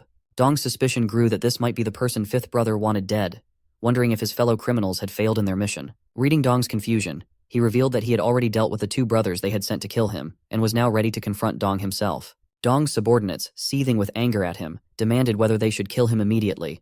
However, his situation worsened when they pushed Liang out of the way. Dong Chief seized the opportunity to taunt him, questioning if he was still so formidable. while Mo, standing beside him, could not help but curse Dong repeatedly. Dong Chief's mocking continued, growing more furious, but he remained resolute, insisting that the girl had no connection to him as they were merely using each other. He declared that Dong's filthy hands and vile words were no longer needed. The confrontation quickly escalated into a violent brawl. He, with precise aggression, drove a dagger into Dong's arm, causing him to lose his composure. In a fit of rage, he ordered his men to kill him all at once. One attacker lunged at him first, but he deftly dodged the strike and countered with a powerful punch that knocked the assailant unconscious. Seeing this, Dong yelled for his men to attack him immediately. As 4 of his subordinates surrounded him, Dong signaled each one's movements, taunting them to distract and unnerve them. His trash-talking only served to heighten the chaos of the fight, aiming to throw them off balance and make their attempts to subdue him more frantic and disorganized. One of the attackers lunged at him with a punch, but his reflexes were lightning fast. He seized the assailant's arm, twisting it with a brutal roll that dislocated it with a sickening crack. The man howled in pain, crumpling to the ground. Meanwhile, another opponent managed to grab a bystander from behind, locking him in a vice-like grip. With a swift, punishing motion, he slammed the victim into the ground, pinning him down by his neck. The scene now turned to a frail, long-haired figure who trembled at the sight of him advancing toward him. However, the burly thug, intent on confronting Jong himself, shoved the weakling aside.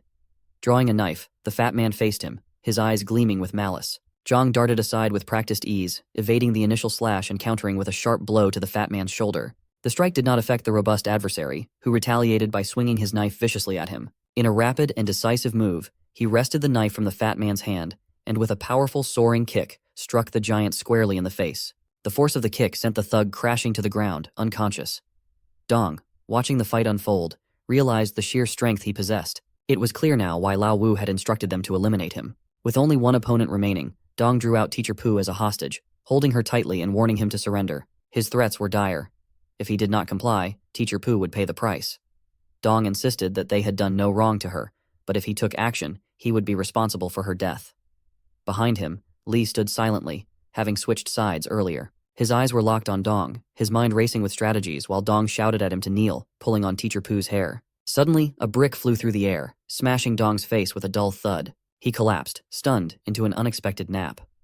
Li, smartly switching allegiances again, had thrown the brick. Despite her previous betrayal, her resolve to save Teacher Pu was unwavering, driven by her gratitude for the teacher's past kindness. Once the criminals were securely tied up with ropes, Li untied Teacher Pu, expressing her relief and happiness to find her unharmed.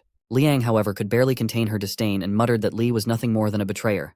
Teacher Pu, visibly upset, pointed out that Li had just saved her. Mo, clearly displeased, admonished Liang for her lack of gratitude towards Li and Teacher Pu, who had already suffered enough. Liang retorted that she was new and unfamiliar with the events that had transpired. Zhang, siding with Li's apparent act of bravery, supported her role in saving Teacher Pu, leaving Liang without any allies to expose Li's true nature. In a surprising turn, Liang embraced him, sobbing and lamenting how much she missed him for arriving so late. Her emotional display stirred jealousy in Mo and sparked a look of determined vengeance in Li, who was on the verge of revealing her true intentions. Meanwhile, Lao Wu, observing the three-colored wheel, clutched a handful of crystals, his eyes narrowing with understanding. He now grasped the source of Zhang's formidable strength. With a determined scowl, he declared that Zhang's survival was now a challenge he fully intended to meet. The subordinate next to Lao Wu stared at the spinning wheel with a mix of astonishment and skepticism. "Can this big rock really draw rewards?" he muttered, his disbelief clear in his voice. Lao Wu, already irked, responded with a sharp punch to his head, silencing his incredulity. The wheel whirred and spun, coming to a halt with a sudden chime. The notification that appeared announced the acquisition of the profession of trainee alchemist. His face twisted into a scowl of fury. To him, the reward seemed like a joke. 20 crystals spent on what appeared to be a meaningless profession. Frustration boiled over, and he kicked beyond, barking orders for him to search the area for anything of real value. Unbeknownst to him, his reckless use of crystals had triggered a mechanism that would release the remaining crystals, making the next draw significantly easier. At that moment, Bian returned, lugging a heavily loaded bag, clearly packed with items they had taken from Liang earlier. Lao Wu eagerly rifled through the contents. Snack packs, canned goods, and more were strewn about, but one item caught his eye. A vial labeled Primary Strengthening Medicine. The label promised rapid enhancements in physique, speed, and strength, though it came with severe side effects, including intense pain and, potentially, death for those unable to endure it. Bian looked on in astonishment, bewildered by Lao Wu's familiarity with the medicine.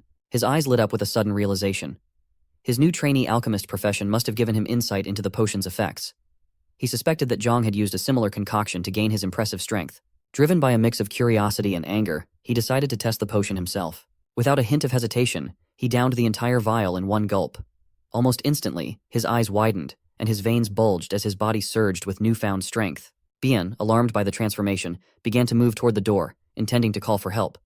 But before he could escape, a massive fist crashed down in front of him, blocking his way. An enormous creature, reminiscent of a shadow serpent, roared menacingly. Lao Wu, determined to test his enhanced abilities, charged forward to confront the beast, eager to see if the potion had truly delivered the power it promised. Meanwhile, Zhang and his team had returned to Shin's hideout. They unloaded their bags and sorted through the loot they had recovered from Lao Wu. Zhang, needing to investigate further, went up to the upper floors but found no one. Liang's urgent call from downstairs brought him back to the first floor, where chaos had erupted in the kitchen. Amidst the mess, a bloody handprint smeared across the wall caught his eye. Above it, written in blood, was a message. Supermarket got the wheel. Zhang's heart sank as he realized this message could be a crucial lead, hinting at a possible clue or direction in their search. Lao Wu stood proudly over the defeated shadow serpent, basking in the admiration of Bian. He was ready to claim victory over the undead, confident they would soon fall before him. However, his triumph was short-lived. Upon arriving to find Dong and the others, he discovered Bian tied up and learned that Dongzi had been killed and his resources stolen. The betrayal ignited a furious rage in Lao Wu. He roared in anger, vowing to hunt down Zhang and kill him with his own hands. He swore to torture him until he begged for mercy, then finish him off by tearing him to shreds. Before he finished speaking, Zhang had already experienced a premonition. Standing behind him, Liang asked if he was okay, wondering why he had suddenly shuddered. He explained that he had a strange premonition. Mo suggested he rest if tired, and Pu advised him to drink water. He mentioned that his companion Shin might be in danger and had left information behind, so they needed to act quickly, starting with the supermarket. Liang, feeling jealous, asked if Shin was his girlfriend, to which he replied that she was a good partner. This response pleased Liang, and she excitedly urged him to prepare to find her. Liang's jealousy over Shin is like the classic love triangle from Manhwa, just without the sparkles and dramatic background music. He reminded them to avoid disrupting him in this operation and emphasized that, as teammates, they needed to contribute effectively. Before the operation, he carefully planned who should accompany him. He considered Liang intelligent and loyal, making her an excellent choice to support him in nurturing Shin. Mo, an expert in close combat, would assist in fighting. However, he questioned whether he should bring teacher Pu. Pu explained that she was skilled in healthcare and knew medical treatments, so she could provide support from the backline. He agreed, but warned them not to be a burden, as he couldn't protect everyone. He asked the police officer if she would assist in the operation, and she readily agreed. They packed their bags and set off quickly. He thought about the urgency of finding Shin and securing a new food source, noting that their current supplies would last only a few more days. Despite having many crystals, they couldn't buy much with them. Mo approached him, curious about his preoccupation. He explained that they would leave some items behind and only bring essential supplies. Mo suggested that leaving items there wasn't safe and offered an idea. He was surprised by her critical thinking, which also solved his worry about the availability of scarce resources in their search. They headed to a police bureau truck, which Mo revealed had been specially transported by her boss.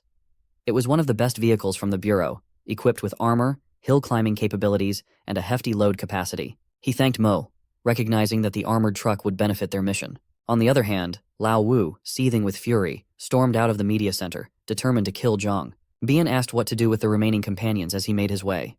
Enraged by the betrayal of Dong and his team, Lao Wu decided to leave them behind and went for the bloodthirsty zombies. He was furious that they had dared to betray him and believed he could handle the zombies alone. Their fate was sealed. He would focus on his mission of vengeance against Zhang. A while later, he drove Mo's military truck from the bureau, skillfully drifting it around corners. The horde of undead barely slowed the vehicle down, their decaying bodies no match for the sheer power of the truck. As he navigated through the chaos, he couldn't help but acknowledge how amazing the truck was. Sitting behind him, Pu sighed in admiration, muttering how it was no wonder that Mo, a guard far more capable than ordinary people, had managed to secure such a beast of a vehicle. Liang, on the other hand, felt a pang of jealousy toward Mo. She always craved the opportunity to prove her worth and to be the one earning credit for her contributions. His attention shifted to the map in his hand. Shin had failed to mark the location of the supermarket, leaving them to navigate blindly. He suggested that after they passed the intersection, they should start hitting the supermarkets one by one. His eyes scanned the road ahead, but before he could finish, a horde of undead surged forward, not with their usual mindless aggression, but as if they were fleeing something far more terrifying. Liang's sharp voice urged everyone to look at the side of the truck. An enormous mutated ape had appeared, tearing through the zombie corpses like they were nothing more than snacks. His heart raced as he recognized the creature, a mutated white ape known for its immense strength and vicious temperament. He was only a level 1 fighter, completely outmatched by the beast. Yet, a flicker of hope ignited as memories from his past life surfaced. He had faced white apes before and knew some of their weaknesses. He ordered everyone to sit tight, saying it was over and that it had noticed them, his voice tense as he stomped on the gas, desperate to flee. But fate wasn't on their side. The truck veered sharply and crashed into an electric pole, the impact jolting everyone inside. The giant white ape leaped onto the truck with a thunderous crash, its weight nearly toppling the vehicle. Liang and the others were thrown around inside the cabin, barely holding on. Through the shattered window, the ape's piercing red eyes locked onto Zhang, who fought to regain control of the truck. Despite his best efforts, the ape clung to the vehicle with relentless tenacity, its enormous hands gripping the metal quickly. Realizing the situation was beyond his control, he made a split-second decision. "Mo, take the wheel!" he barked, unbuckling his seatbelt. As Mo slid into the driver's seat, he swung the door open and launched himself at the ape, slashing wildly with his weapon. But his attacks barely scratched the creature's thick hide.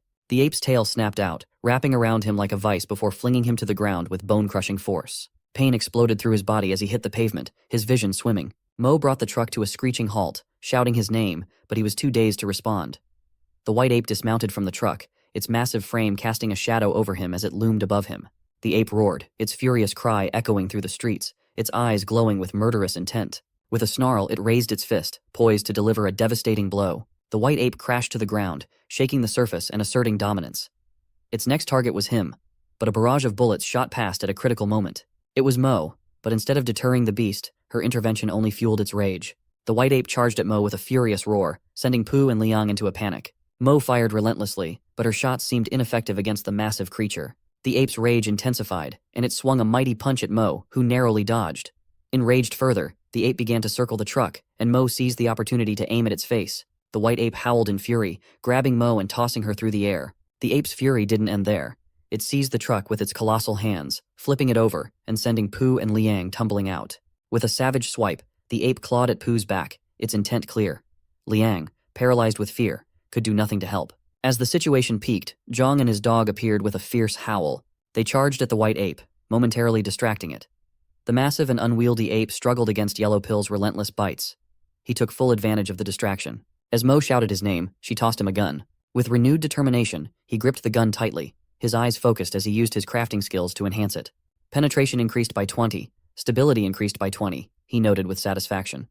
His modifications had given the weapon a significant boost. In the midst of his efforts, the giant white ape grew agitated as it grappled with his dog. With a powerful throw, the ape sent the dog flying, its jaws clamping down on it. Infuriated, the ape swung a massive fist toward the dog, making him fly into the air and then prepare to deliver a decisive blow. He, quick on his feet, shouted to the beast, "Hey, ugly white furry monster, your weakness is here." He aimed carefully at the ape's vulnerable point and fired. The bullet struck precisely, leaving the beast no time to react. The white ape roared in pain, its massive form crashing to the ground. The shot had been so effective that the ape's mutated, enhanced muscles revealed the exposed bones of its back. His strategic shot had hit the spine, the creature's critical weakness. The white ape's death was swift, a testament to the effectiveness of his enhanced ammunition. He marveled at the enhancement's importance. Without it, even his knowledge of the ape's weakness might not have been enough to secure the kill. As the fight concluded, he felt a surge of triumph.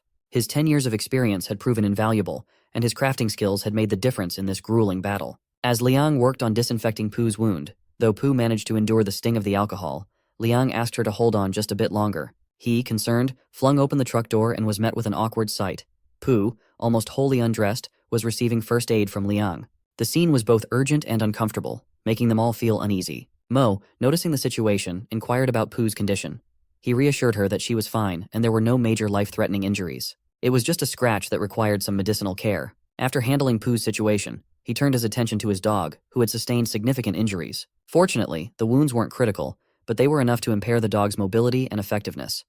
He knew he needed to find medicine quickly to aid in the dog's recovery. He resolved to search for something that could speed up the healing process and get his loyal companion back to full strength. Liang noted that Pooh's wound was bleeding continuously and required significant anesthetics and medical tools to address it correctly. He responded that he could use his artisan skills to create stitching tools, but acquiring anesthesia would be more challenging. He recalled a past experience where he had stitched wounds without anesthesia and realized that Pooh would likely struggle with such a painful procedure. Determined to address both Pooh's and his dog's injuries, he planned to search for medical supplies and surgical resources in a nearby area that had a private hospital. Liang then inquired about the supermarket and her friend Xin. He assured her that Xin was competent and could protect herself, emphasizing that she was destined to become a 9-star veteran, which meant she would likely be safe. However, Mo disagreed with his plan. She proposed splitting into 2 groups. He would take Pooh to find the necessary medicine, while she would head to the supermarket to locate Xin.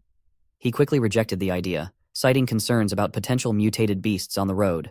He questioned whether it was wise to take such risks, preferring to focus on the immediate medical needs and the safety of everyone involved. Mo responded firmly, insisting that he should not underestimate her abilities as a guard. She reminded him of her track record and asked if he had doubts about her capabilities.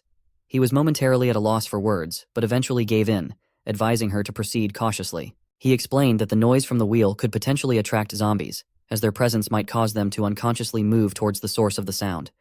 He advised her to remain vigilant. As he waved goodbye, he reflected on past experiences where teammates had betrayed him, hoping for a different outcome this time, though his optimism was tempered. At the same time, Lao Wu and Bian were speeding down the road on their bikes. He, growing increasingly impatient with their progress, remarked that the stronger the wind, the better he felt. When Bian asked about their destination, he explained that, based on their careful calculations and analysis, they could be confident that Zhang would be searching for something specific. This meant that Zhang was likely to head towards the most probable location. Lao Wu assured Bian with renewed confidence that he knew exactly where they needed to go. Despite Bian's repeated questions about their destination, he remained steadfast. He explained that they had lost valuable resources, which would soon be depleted, so their next logical stop would be the supermarket, searching for new supplies. Supermarkets, he noted, typically held a wide array of resources essential for survival and travel. As they continued their conversation, they arrived at the area's largest supermarket, Yuehua Supermarket. Lao Wu approached it with determination. Upon reaching the entrance, Bian cautioned him. "Be careful. It looks like there might be undead inside. Who knew a shopping trip would come with a free side of undead terror? Next time, I'll stick to online shopping." He dismissed the warning with a wave. After all, he had just obtained a new job and had spent half the day searching. When they entered, they found the supermarket had been looted, to his dismay. While they were inspecting the store, a packet of flour tumbled from its hiding place. Looking up, they were startled to see an undead creature looming before them. Its terrifying appearance caused Lao Wu to pause, though it appeared to be searching for something rather than attacking. They cautiously followed the undead, hearing unsettling noises as they moved. Soon, they discovered a group of undead gathered around something. While the subordinate was visibly frightened, Lao Wu's excitement grew. Meanwhile, Mo navigated the city streets with the confidence of a seasoned officer. Familiar with the layout, she approached a nearby supermarket, checking its exterior before cautiously venturing inside. After a thorough search, she found the shelves bare. The store had been stripped clean.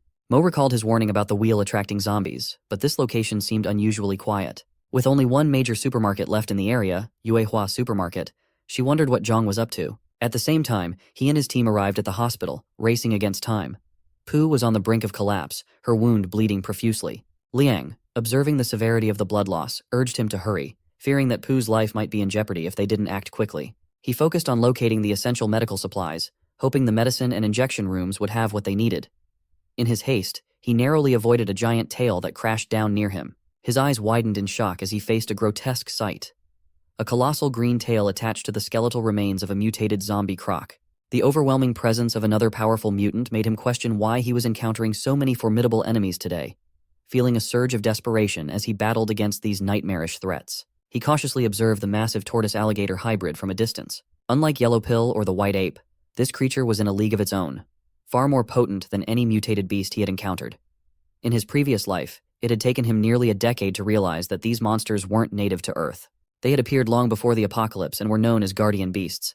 These creatures were drawn to areas with unique resources or hidden rewards, fiercely protecting them. The tortoise alligator was a level 2 guardian beast, a formidable opponent that he knew he couldn't handle with his current strength. However, he believed his skills might allow him to slip past the beast and retrieve the necessary resources. Without wasting any time, he sprinted back to the armored truck. Seeing him return in such a hurry, Liang immediately asked if he had managed to find the medicine. He didn't answer. Instead, he went straight for the weapons, rummaging through the supplies to arm himself.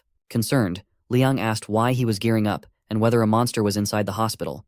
He confirmed her suspicions, admitting that a powerful beast was lurking within. However, he reassured her that he could handle it on his own. He instructed her to stay with Pu and continue caring for her wounds. Despite his calm demeanor, Liang couldn't shake off the confusion.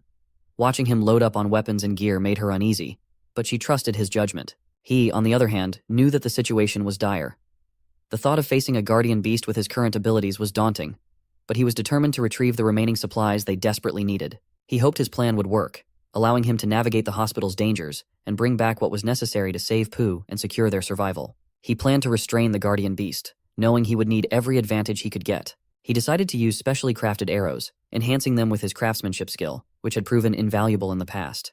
This skill allowed him to significantly strengthen weapons, miraculously improving their penetration and control over the materials used. He explained to himself that their artisan skill, while only at a beginner level, could still enhance an item's quality, provided he had materials of equal quality and quantity.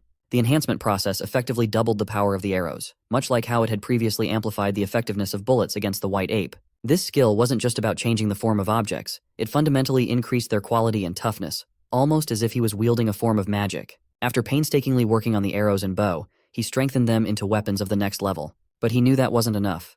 He also needed a large metal net to hold the beast in place. In his past life, he had witnessed people using a technique known as mosaic fusion, a method that combined two completely different materials while preserving their individual strengths. Drawing on that memory, he decided to fuse iron wire with a green net, hoping the combination would be strong enough to deal with the tortoise alligator. He carefully combined the materials, applying his craftsmanship skill to strengthen the net, making it as tough and resilient as possible. With all his preparations complete, he set out to lay his trap. He charged forward with determination, pulling the bowstring taut and launching the reinforced net toward the tortoise alligator. The net successfully entangled the beast, wrapping around its massive form. The guardian beast let out a furious roar, thrashing about in an attempt to free itself.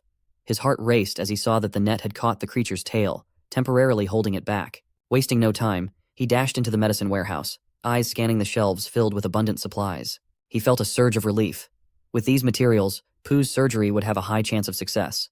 However, he knew better than to assume the fight was over. The tortoise alligator was a formidable opponent, and it wasn't long before it began to break free. The beast's enormous strength rendered the metallic net and arrows ineffective, snapping them with a mighty thud. It roared once more, its fury undiminished, and began to creep stealthily towards him, intent on reclaiming its territory. He quickly gathered as many medical supplies as possible, but the growing sense of danger was impossible to ignore. He could hear the beast's heavy footsteps approaching and knew he had to move fast. The tortoise alligator was closing in, and he realized he was running out of time. His mind raced, thinking of his next move as he secured the last supplies. Fifth Brother, having ruthlessly wiped out every last undead in the supermarket, surveyed the now eerily silent area with a sense of grim satisfaction. The once bustling aisles were now empty, save for the scattered remnants of his latest battle. As his gaze fell upon a gleaming, brand-new wheel sitting in the corner, he felt a spark of renewed hope. Without wasting a moment, he ordered Bian to collect the crystals from the fallen corpses. The task was executed with quick efficiency, and soon, Bian returned with a pile of crystals. However, upon inspecting the wheel, Fifth Brother's frustration mounted. The wheel required 10 crystals to operate, but Bian had only managed to gather 9. The missing crystal was a glaring, infuriating oversight. The idea of having to wait for another undead to appear, just to complete the set, was almost unbearable. Seeing the storm brewing in his leader's eyes, Bian nervously suggested that the wheel might attract more undead if they gave it some time. They only needed 1 more crystal, he said, trying to placate Fifth Brother with the hope of additional undead. But this attempt at reassurance only ignited Fifth Brother's rage. His patience snapped, and with a roar of fury, he struck Bian across the face. The force of the blow sent Bian stumbling, and Fifth Brother's eyes blazed with disdain. He spat out his anger, denouncing Bian as utterly useless. Merely a worthless piece of trash who couldn't even be relied upon for something as simple as gathering crystals. Meanwhile, Mo approached the supermarket, her instincts on high alert. The silence that greeted her was unnerving. The usual sounds of groaning undead were conspicuously absent, leaving an unsettling calm in their place. As she carefully stepped inside, she couldn't shake the feeling that something was terribly amiss. The silence felt like a heavy, oppressive blanket, and she wondered if all the zombies had been wiped out or if something even more sinister was unfolding. On the other side, Liang heard the roar of the tortoise alligator echoing ominously from outside as it relentlessly pounded on the door of the medicine room. Unable to stand by and do nothing, she bolted towards the hospital, her heart pounding in her chest, her voice carrying an urgent plea as she called out for him, praying fervently that he was unharmed. When she arrived, the sight before her sent a chill down her spine. The tortoise alligator was furiously battering the tightly locked door. Fear gripped her as she questioned what monstrous creature this could be. Inside the room, he was painfully aware of his dire situation. He knew all too well the strength of a level 2 guardian beast, recognizing that such formidable foes were not easily overcome. The beast had already entered a berserk state, and he realized with grim resignation that he was likely trapped in the room for some time, with the genuine possibility of facing a brutal defeat. Outside, Liang quickly deduced that he had no means of escape.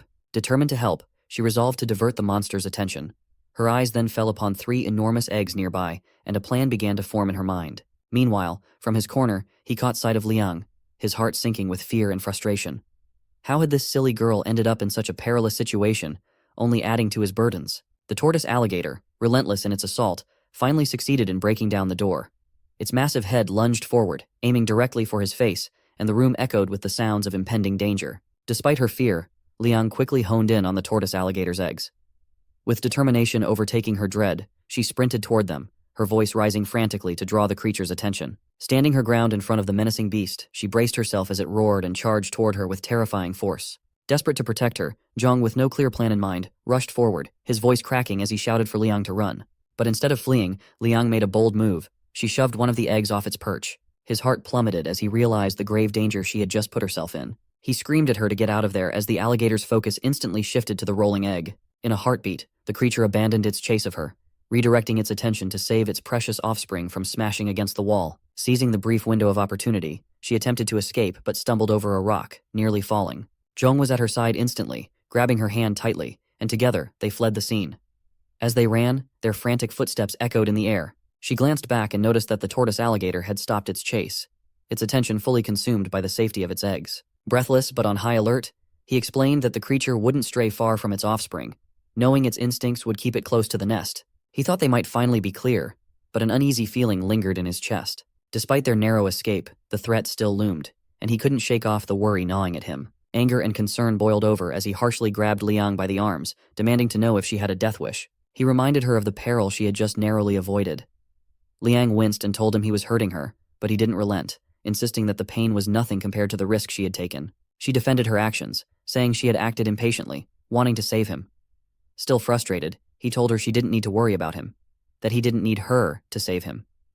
Tears welled up in Liang's eyes. Though he remained stern, a silent gratitude flickered within him for her courage. Meanwhile, back at Hua Supermarket, Mo sifted through the remnants of the chaos and soon discovered the wheel. However, her attention quickly shifted to the unsettling sight of numerous zombie corpses scattered around.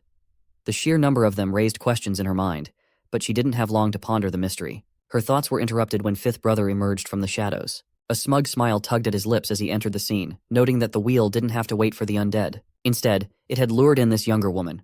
To his amusement, she was a police officer.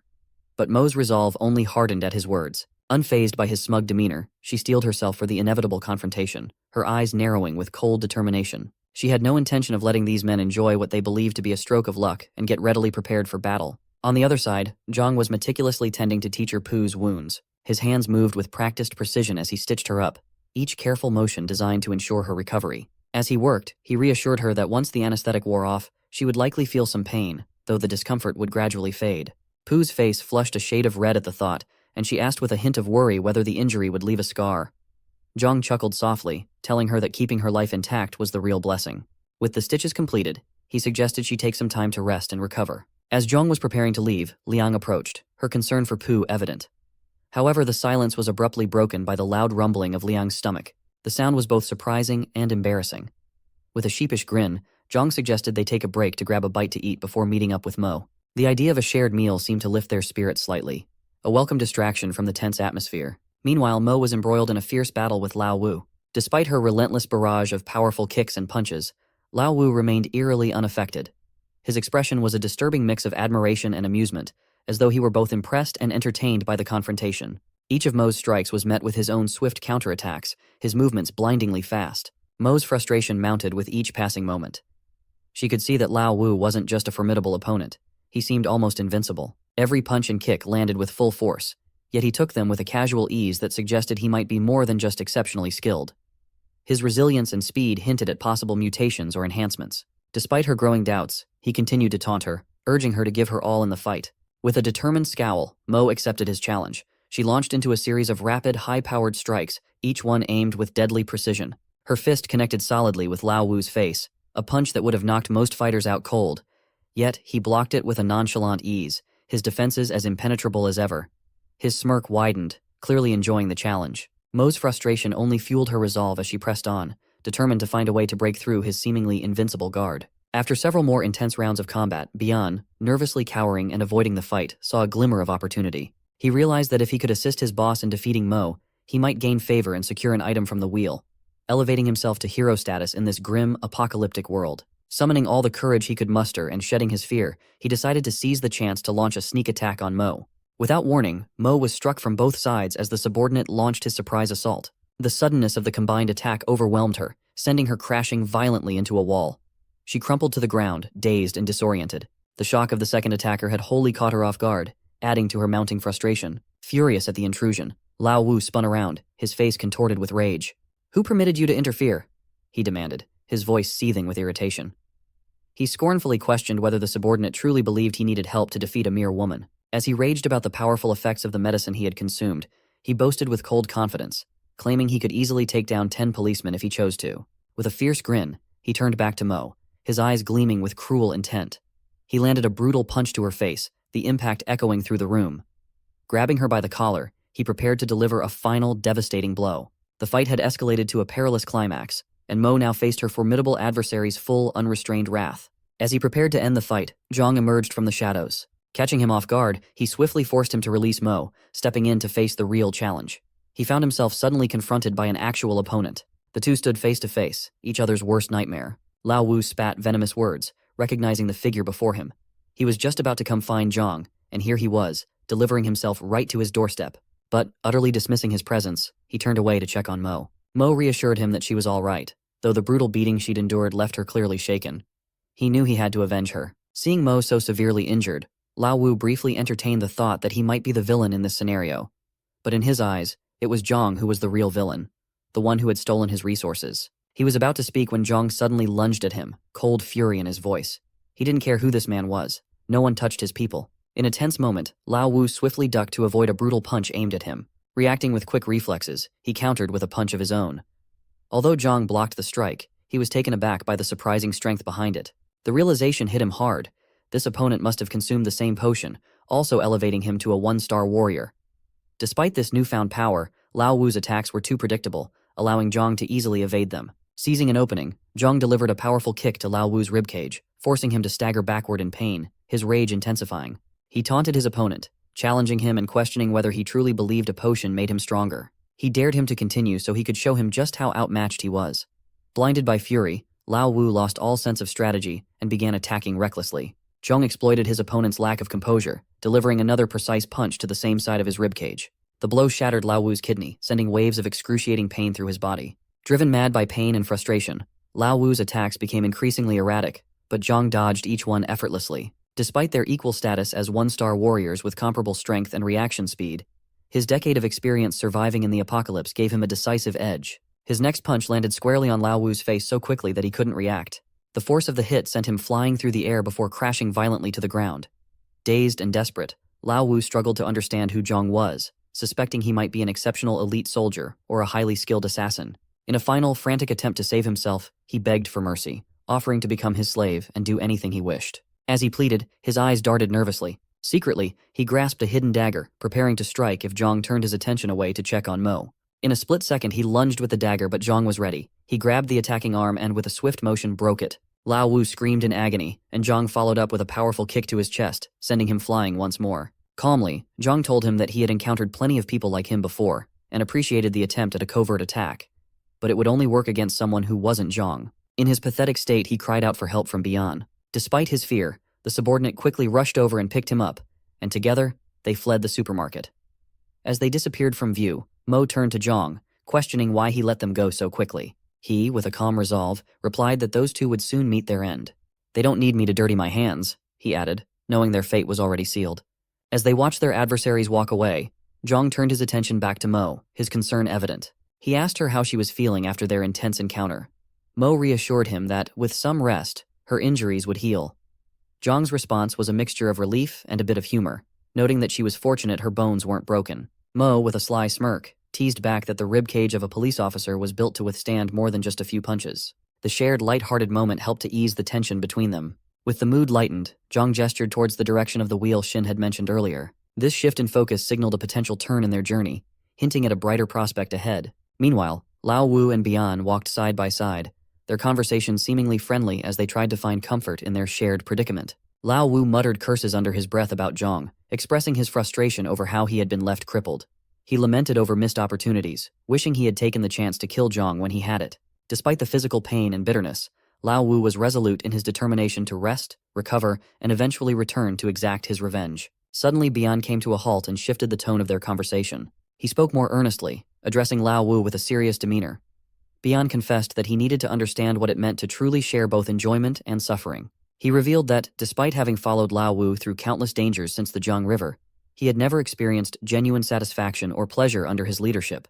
This unexpected revelation took Lao Wu by surprise, making him pause to consider Beyond's words. The subordinate continued, questioning why only Lao Wu got to eat meat while the rest of them struggled just to have soup. He pointed out that someone like him, who had been loyal for so long, shouldn't be treated as an underling for life. Realizing his mistake, Lao Wu tried to placate him, addressing him as Big Brother, and urging him not to do anything rash, fearing the situation was about to turn against him. But the subordinate had already made up his mind. He grabbed Lao Wu's broken arm and twisted it cruelly, taunting him with the reality of his situation. He demanded that Lao Wu hand over all the crystals, promising to help keep them safe while suggesting that he stay behind to recover, though both knew there was no safe place left. Standing on a narrow street, they were suddenly surrounded by zombies. Lao Wu, now desperate, begged Beyond to save him, even offering all the crystals in exchange for his life.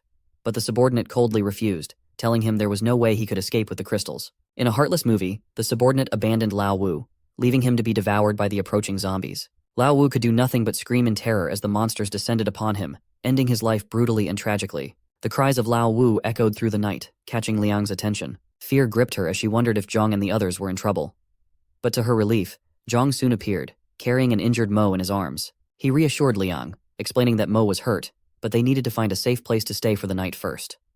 Liang mentioned hearing the cries earlier and realized they must have come from the two people who fled the supermarket. She regretted not having run them down with the vehicle, knowing how evil they were now. Later that night, they found a secure spot to rest. Zhang and Liang stayed awake to keep watch while the other girls slept. Liang asked if they should hide the wheel to prevent others from using it. Zhang explained that the wheel's position could be moved, but once the news about it spread, it would undoubtedly cause a fierce battle. However, they had already spent and taken most of the rewards, including enhancement medicines, immune boosters, a beginner's rank enhanced metal spirit necklace, and a silver shield.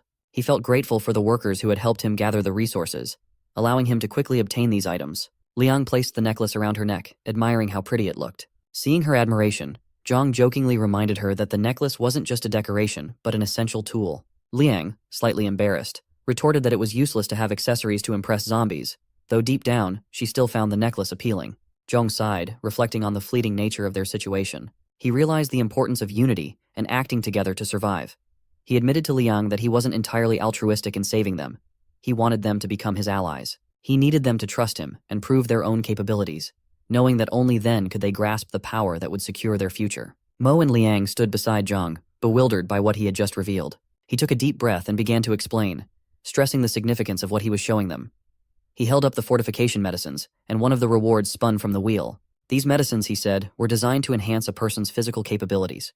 They could boost muscular strength, increase speed, and even improve the body's metabolism and immunity. Mo quickly grasped the implications and asked if these enhancements were akin to superpowers. Zhang shook his head, clarifying that it wasn't quite as dramatic as that. The medicine they had was more about essential fortification, capable of improving bodily functions by 20–30%. This enhancement would make it significantly easier to handle ordinary undead threats. Still feeling uncertain, Liang muttered that even a 20% increase might not be sufficient for her, given her current physical state. Zhang offered reassurance, explaining that the medicine's value lay in its ability to push beyond one's limits and add that extra 20%. He encouraged Liang not to underestimate her own potential and to recognize the boost the medicine could provide. Mo, still skeptical, asked if this was the reason behind his impressive strength. Zhang confirmed that, without the medicine, he wouldn't have been able to match her.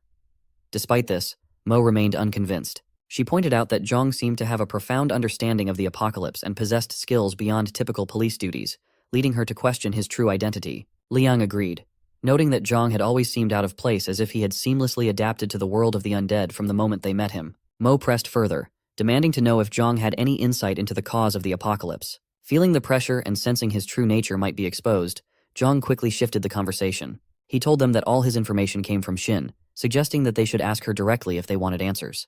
This deftly avoided any direct revelations about his past, as he couldn't reveal that he had been reborn. To his surprise, Liang willingly accepted the explanation, commenting that Xin must be pretty special. Zhang was taken aback by how easily they accepted his diversion, realizing that his attempt to deflect had been more successful than anticipated. Liang then asked if the medicine was as powerful as Zhang claimed, and whether there were any side effects. Zhang acknowledged that there were indeed risks. He explained that carelessness could result in severe consequences, such as deadly bleeding from all 7 orifices. He reminded them that benefits and dangers often went hand in hand. He didn't pressure them to decide, leaving it entirely up to them. Liang was taken aback by the potion's potential dangers, her face reflecting her shock and concern. Mo, displaying her usual bravery and determination, stood resolutely and asked to try it. Zhang handed her the medicine, commending her courage but cautioning her that the pain of evolution could be excruciating for most people. He advised her to prepare herself and consider taking it the next day to ensure she was ready. Seeing Mo's resolve, Liang finally found her own determination. She realized she couldn't continue to burden the team and felt a heavy weight lift from her shoulders by making a proactive choice. Despite the risks, she asked Zhang for the medicine as well. Zhang agreed but emphasized that both of them should wait until the next day to take it, giving them time to prepare adequately for the ordeal ahead. He advised Liang to be more practical about her attire, pointing out that dressing so fancy wasn't ideal for action. Her eyes widened in surprise at his bluntness. Meanwhile, Teacher Pooh, who was trying to settle down for the night behind them, seemed a bit envious. She stirred and told them to keep the noise down, as she needed to sleep. Zhang, however, had no intention of resting. He remained vigilant, knowing there was important business to attend to the next day. He stood guard outside with his dog, maintaining a watchful eye. In the dead of night, a figure suddenly emerged from the darkness. Startled, Zhang shouted out loudly, grabbing his army knife and charging towards the intruder. To his surprise, it was Liang. Confused, Zhang demanded to know why she was outside and not sleeping. Liang explained that she was feeling scared. Zhang assumed she was having second thoughts about taking the medicine and asked if she regretted her decision. To his shock, Liang wrapped her arms around him tightly, revealing that it wasn't regret, but fear that drove her. The thought of possibly dying after taking the medicine the next day and never having the chance to see him again was what had kept her awake. Her fear was palpable, and Zhang, though taken aback, felt sympathy for her. Sensing Liang's genuine fear, Zhang spoke earnestly. He explained that obtaining power wasn't always a matter of luck, and having solid abilities meant he wouldn't let her go quickly. He told her he would ask her to join him in fighting for his goals. He then asked if she would still be willing to stand by him if given the chance. Liang, touched by his sincerity, responded gently. She admitted that she understood and appreciated his offer. She knew he had saved her life. If given a chance, she would always support him. Her fear seemed to dissipate, leaving her resolute. Zhang felt a swell of pride at her response and then asked Mo if she would support Liang. Mo, with her usual straightforwardness, inquired about his following plans. Zhang explained that barring unforeseen circumstances, he intended to return to the hospital he had visited and head south through the city. Mo declined to join him, stating that she had other matters to attend to. Zhang felt her absence would blow his team's strength, but accepted her decision. He reassured Mo that his promise to give her strength still stood. Inspired by his commitment, Mo assured him not to worry. She promised she would return quickly once her tasks were completed, and if all went smoothly, she would head to Pearl Lake. She also handed him a set of bullets she thought might be helpful, noting their importance. Zhang acknowledged their value and said that he would have asked for them if she had not offered them. As morning broke, everyone gathered outside, ready to begin the day with the fortification medicine. The three of them had swallowed the medicine just a few minutes earlier. Almost immediately, they were hit by its effects, feeling worse than ever and unable to speak, though their bodies began to show signs of the potion's impact. Zhang reassured them that their condition would improve soon, and once their strength was restored, they would be ready to hunt zombies. He cautioned them to avoid provoking too many zombies and to be especially careful around crystal or mutated zombies, advising them to escape if they encountered any. Zhang then prepared to head to the hospital for his planned important business. As he approached the hospital, memories from his past life resurfaced. He recalled a story about this place. It was once the site where people had discovered 3 powerful guardian beasts. These creatures had wreaked havoc, killing many nearby survivors due to their immense strength. Eventually, a level 6 superhuman soldier intervened, defeating the beasts and acquiring a map and an egg that one of the monsters had laid. The map was reputedly used for crafting blade-type weapons, and soon after, many members of that superhuman's army were seen wielding superb silver-colored battle swords. This time, Zhang was determined to claim the map and the egg. Zhang cleared the undead area to ensure he wouldn't be interrupted while he pursued his target. With the area secure, he began his final preparations. Reflecting on his previous encounter with the tortoise alligator, he remembered how unprepared he had been and how his arrows had lacked the necessary power. Although his pistol had more firepower than a bow, it wasn't enough for the task. Determined to enhance its effectiveness, Zhang used the sharp claws he had obtained from a lizard. He transformed standard ammunition into armor-piercing rounds by applying embed magic to both the bullets and claws, significantly boosting their penetration and lethality. He instructed Yellow Pill to stay behind and watch, alerting him if any undead approached. With everything set, Zhang took a deep breath and leaped forward, heading straight for the guardian beast with his newly fortified weaponry. The tortoise alligator was lazily resting when it suddenly sensed a human presence. Recognizing Zhang's familiar form, the beast tensed and prepared to strike. It lunged forward, but Zhang had anticipated this move and had set up a strategic trap. The creature's fury ignited when it spotted a red cloth, a decoy Zhang had placed. He seized the distraction, swiftly taking a shot. The bullet drove through the beast's tough hide, penetrating its formidable skeleton. Furious, the tortoise alligator retaliated with a massive tornado claw strike. Zhang, however, was quick on his feet and dodged with precision. Standing his ground, he brandished his Nippo army knife and targeted the creature's tail. The strike jolted the beast, lifting him toward its face. Zhang capitalized on the moment, leaping and driving his knife into the creature's upper jaw. With the knife lodged firmly in its mouth, Zhang's gaze locked onto the exposed throat of the monster. He took a deep breath and with unwavering resolve muttered, "This ends now," before tightening his finger on the trigger of his pistol. A final, decisive shot rang out, sealing the creature's fate. Zhang then began to search the surrounding area, quickly locating the prize he had sought. A coveted map.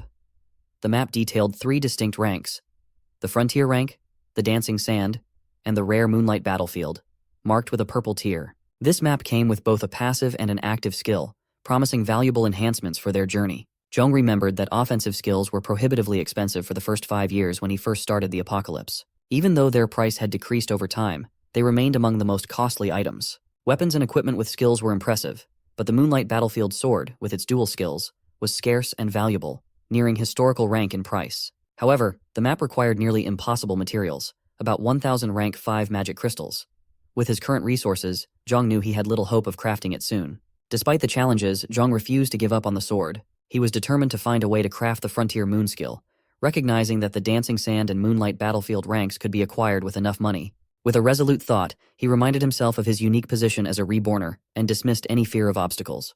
Turning his attention to a new discovery, Zhang found a valuable item called Small Evolution Medicine among the remains of the tortoise alligator. He explained that while this medicine could significantly enhance human physicality, he was curious about its effects on pets. Would it enable them to evolve as well? He called his dog, lazily lounging nearby, urging it to come over quickly. Zhang was eager to test the evolution medicine on his pet, hoping it would boost its strength. His determination to leverage every advantage available was unwavering, and he was keen to see if this medicine could significantly enhance his loyal companion. Yellowpill quickly bounded over, eager to try the new medicine. Zhang and his dog shared the homemade pot, and soon Zhang felt his strength and spirit recovering rapidly, even more so than with level 1 superhuman medicine. He instructed Yellowpill to raise its head and pay attention as it consumed the tortoise alligator's egg and its meat. A golden crystal emerged on the dog's head, indicating the activation of a new ability. Zhang asked Yellowpill to demonstrate its newly acquired skills. The dog leaped up, and its fur instantly transformed into sharp blades, shooting in targeted directions and embedding fur blades into the opposite wall. Zhang was amazed to discover that the dog's innate ability was a fur attack known as Secret Needle Barrage. However, he soon noticed that Yellowpill's fur had disappeared, leaving the dog looking different. Zhang consoled the dog, acknowledging that despite its changed appearance, its skill power remained impressive. He then instructed Yellowpill to finish the rest of the food and save the other 2 for later. With that task done, Zhang moved to a nearby car to continue crafting weapons. He needed to make the most of his time. He began working on the Frontier Moon weapon, using Neo's army knife, the tortoise alligator's claws and teeth, and a level 2 magic crystal. After activating his artisan skill, the car was transformed into an extraordinarily sharp blade. Zhang tested the blade with a light swing, slicing through a nearby metal pillar easily. After successfully crafting weapons, Zhang created additional weapons for his groupmates. He focused on strengthening their combat abilities to ensure they were well prepared for future challenges. After a while, Zhang returned to Liang's location with the remaining essence of the tortoise alligator egg and meat. He asked if Mo had already left and inquired about their health and any changes in their strength. Liang replied that they still had the cores, and that dealing with that monster hadn't been difficult. She noted that they could easily handle zombies now that they had evolved. With a hint of irony, Liang added that she didn't understand why Pooh was so scared of them. Liang was slightly annoyed by Zhang's comment, pointing out that they had all experienced discomfort and nausea. She explained that it was just a matter of getting used to it, acknowledging that the first time was always the hardest. Despite her attempts to downplay it, Zhang felt a deep satisfaction. It seemed that his final investment had finally paid off. He handed over the egg essence and watched as they reacted with surprise, asking him about the food that could make them stronger. In his mind, Zhang thought about the future. Once they had endured the effects of this strengthening fluid, he planned to head to Pearl Lake. He was determined to obtain whatever was there, knowing it would be crucial for his next steps. Although Zhang had given them the essence from the first egg, both Liang and Pooh, being MILFs, ended up consuming the second egg as well. This left Zhang with only 1 tortoise alligator egg, which he needed to preserve carefully for future use. As he observed Yellowpill, Pooh remarked on the dog's drastic appearance change, noting how it had become quite unattractive. She compared it to how some girls might worry about gaining weight after eating a lot, but she acknowledged that the transformation had significantly enhanced Yellowpill's physique. Zhang then called Liang over, intending to give her an advanced whip. He said he wanted her to try it out and see if it suited her. Liang eagerly accepted the whip and tested it immediately. As she wielded it, flurries of blue light flashed intermittently, and the ground cracked beneath its force. Liang felt a surge of excitement, realizing that the whip felt like it was made just for her. The weapon seemed to merge seamlessly with her movements, and she felt a strong connection with it. She mentioned that she had previously studied some sports and now felt confident that this whip would be a valuable asset in assisting Zhang. Turning his attention to Pu, Zhang asked what kind of weapon she wanted. Feeling tense, Pu responded that she also wanted a gun, but hadn't yet decided on the type.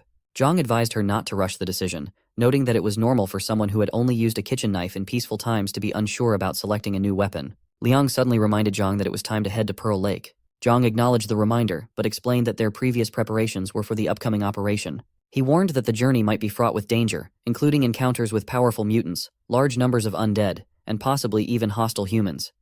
He asked if the girls were sure they wanted to join him. Liang, excited to assist, was eager to go, but Pu remained uncertain about her usefulness on this mission. She left the decision up to Zhang.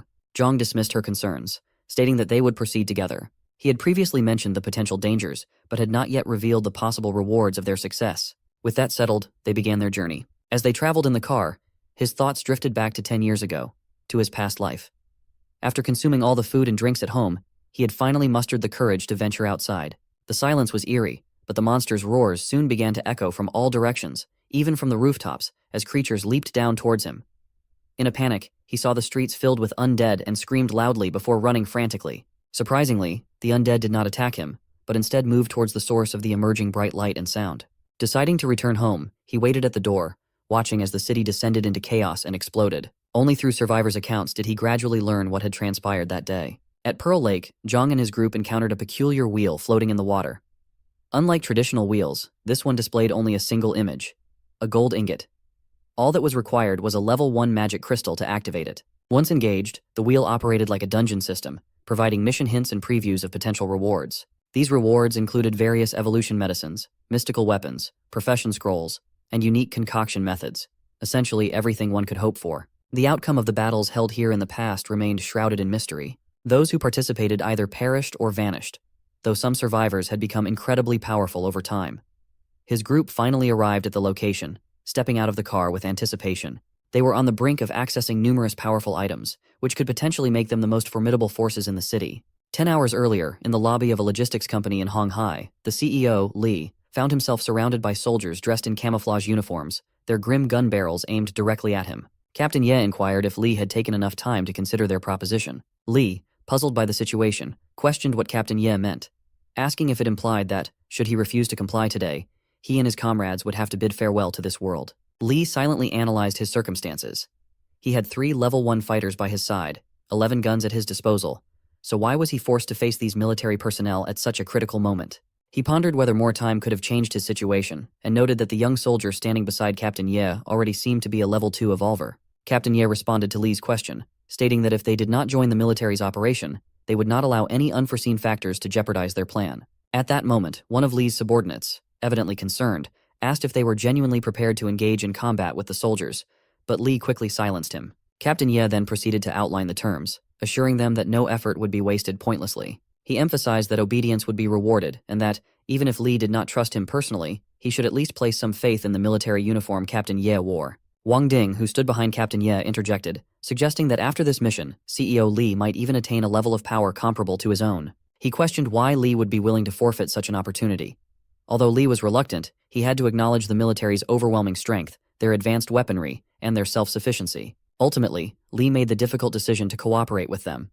Despite this, Captain Ye did not extend his hand to seal the agreement with Li. However, Wang Ding did, expressing hope that they could progress even further together in the future. Li then asked Captain Ye if he could finally reveal the details of the operation they were discussing. Captain Ye, in a measured tone, explained that they had received intelligence about a very special monster expected to appear at Pearl Lake. He mentioned that everyone was eager to compete for it, and he had strategically arranged an underground outpost nearby to guard something referred to as the Wheel. As Captain Ye spoke, Qin Xiaobo Bian informed him that time was running short. Captain Ye's voice crackled through the radio, assuring Qin that he would arrive shortly and instructing him to keep a close watch over the wheel. Meanwhile, a pair of binoculars remained fixed on everything occurring near the wheel, scrutinizing the surroundings with meticulous care. Zhang, sitting atop the truck, noted that the group was almost fully assembled. He then jumped down, asking if everyone was ready for the operation.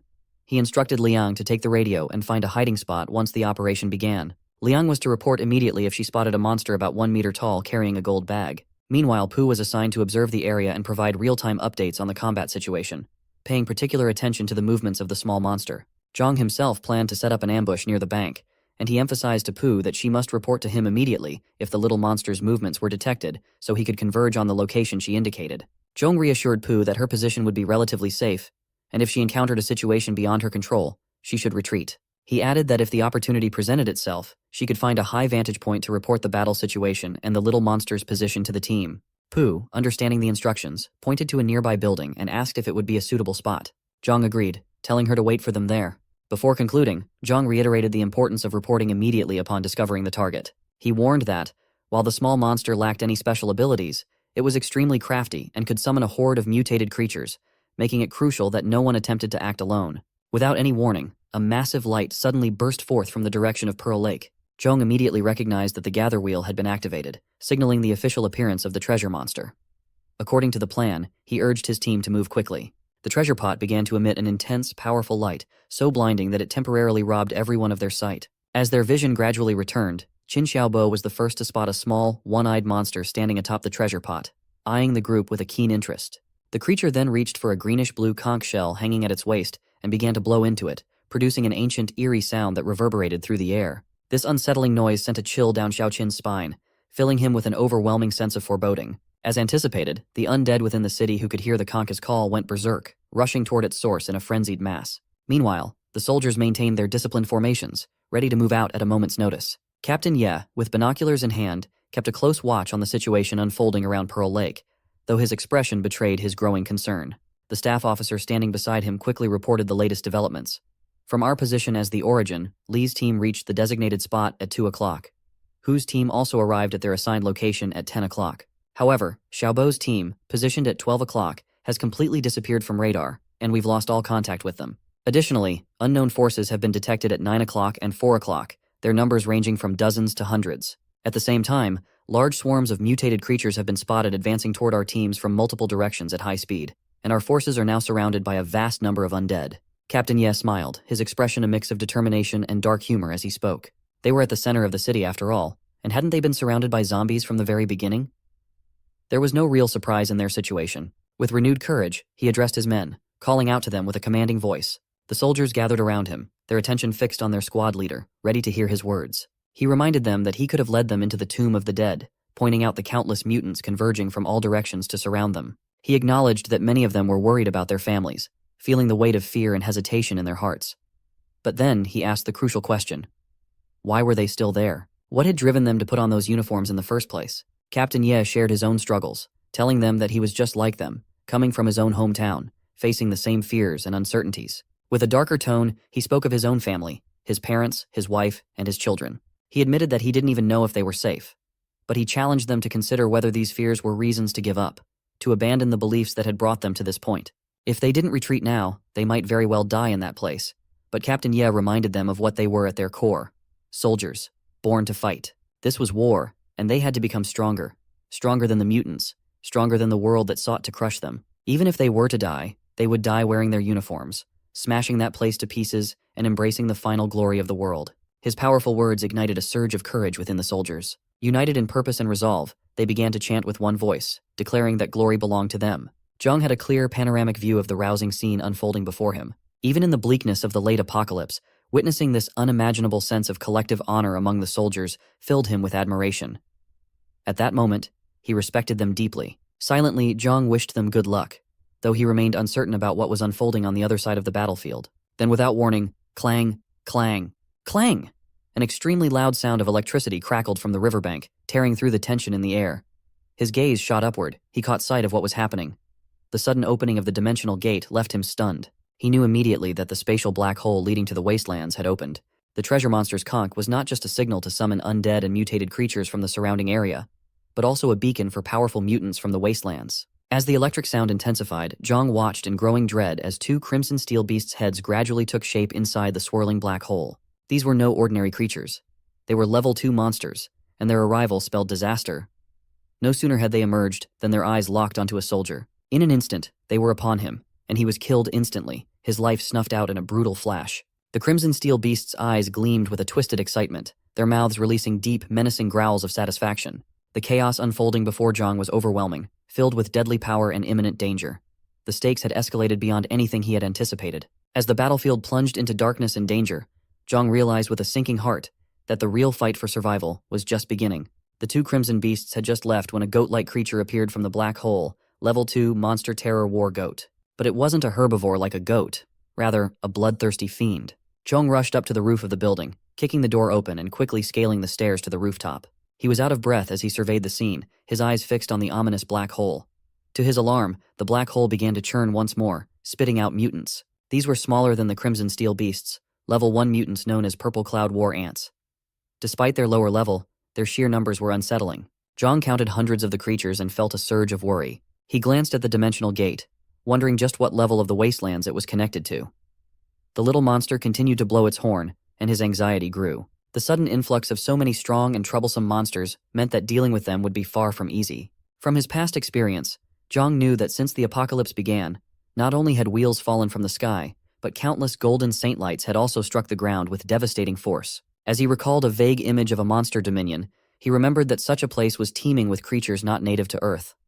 These monsters roamed freely, and the very atmosphere of that place could plunge humans into deep despair. It was a realm filled with bizarre flora, precious ores, and various resources, alongside many unknown treasures. As he continued to observe the opening of the dimensional gate, he braced himself for whatever would emerge next.